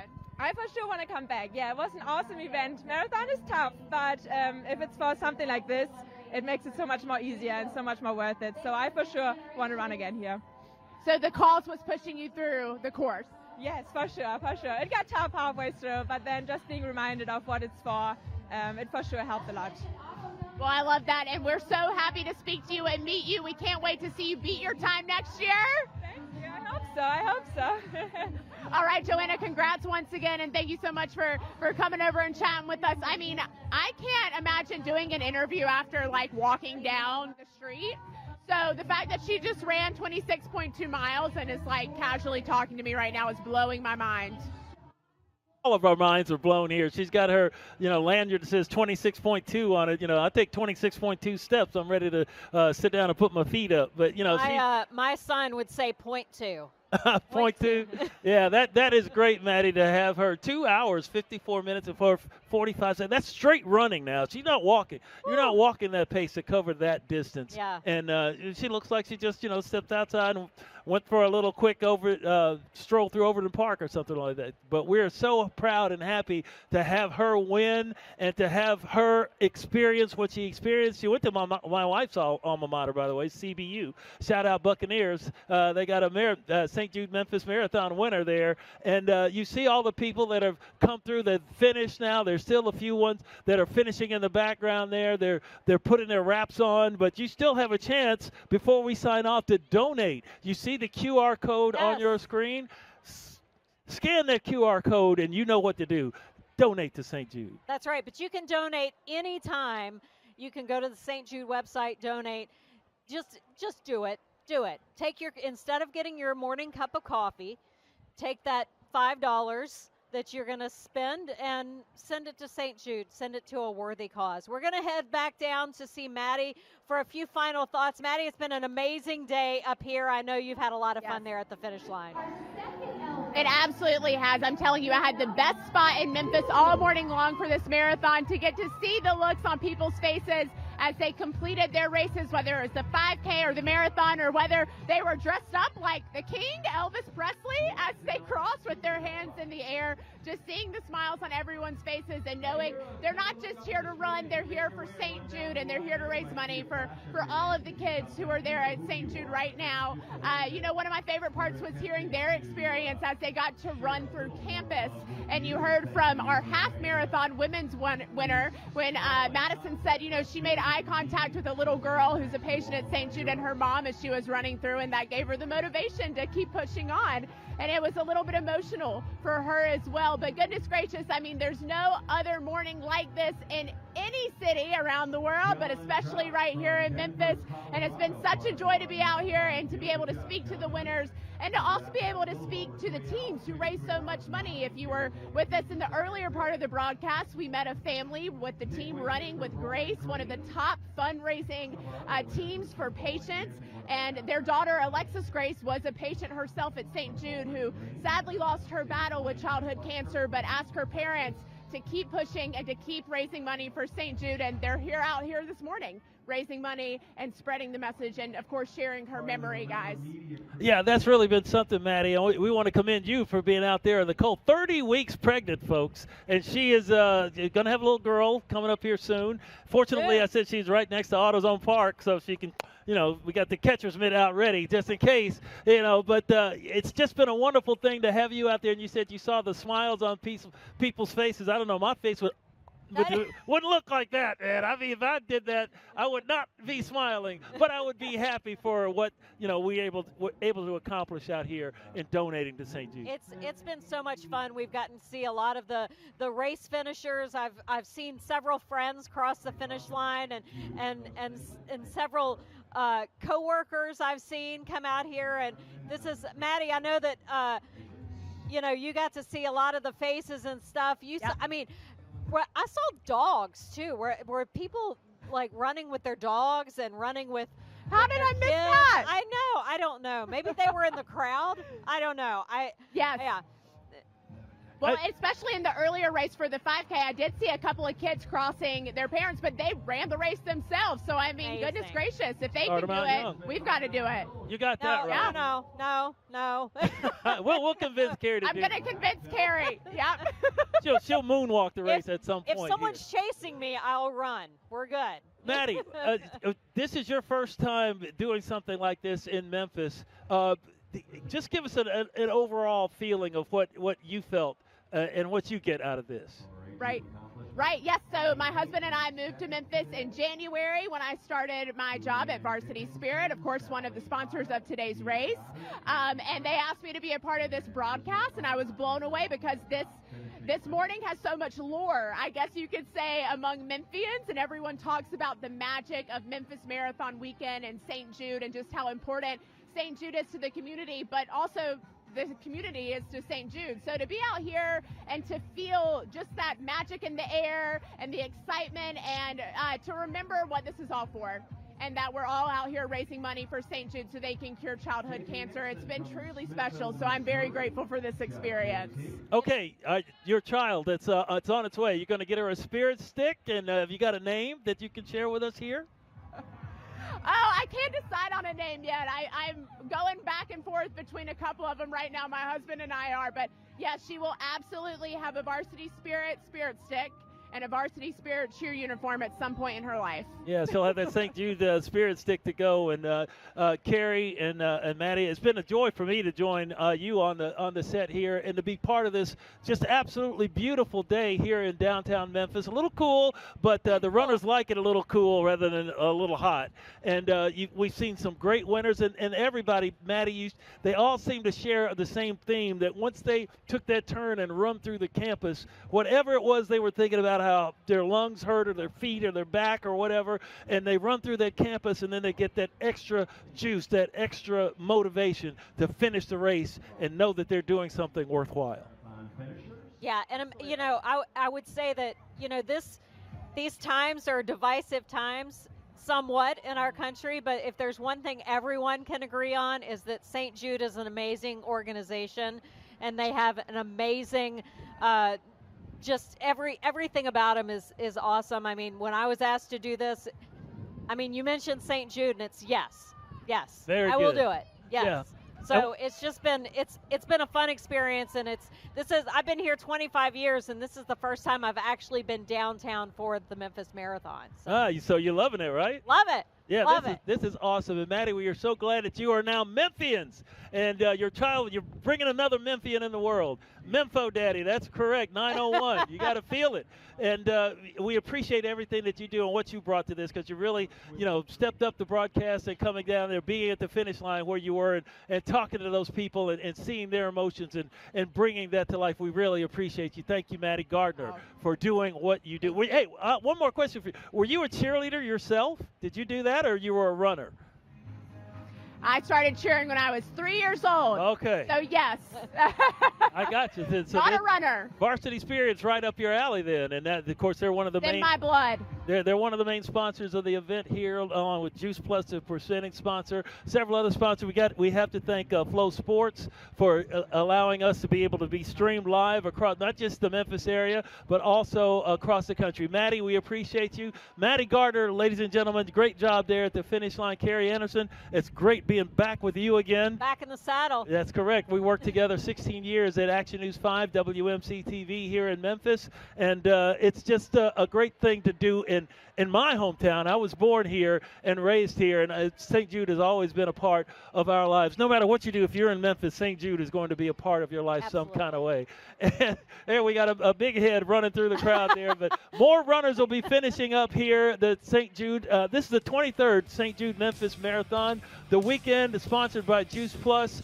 More than $138 million raised through the years of this event. This is the 23rd year. $16 million expected to be raised from this event today, the single largest single-day event as far as donating. And, of course, you can do what, Carrie Anderson? Donate right now. Get out your phone, scan that QR code.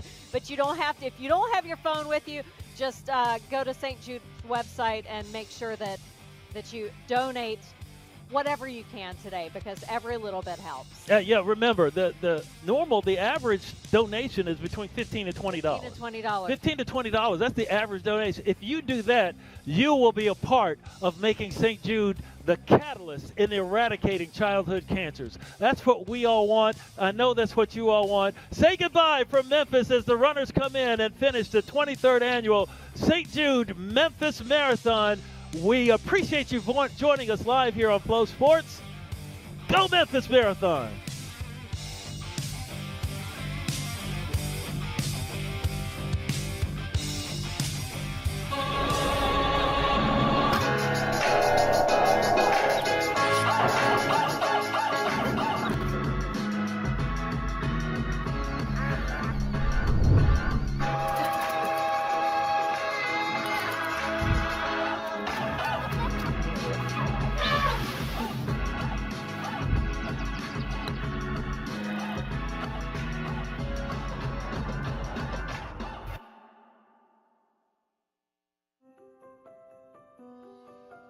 At St. Jude, there's one thing that makes us all family. Finding cures, saving children. Family is how St. Jude started, and family is how we keep going. In this family, every child deserves a chance to live their best life. Families never receive a bill from St. Jude for treatment, travel, housing, or food, because that's what you do for family. 1 in 5 kids in the U.S. still won't survive cancer. And globally, that number is even higher. In this family, we won't stop until no child dies from cancer. This holiday season, join our St. Jude family. We need you. Please donate now.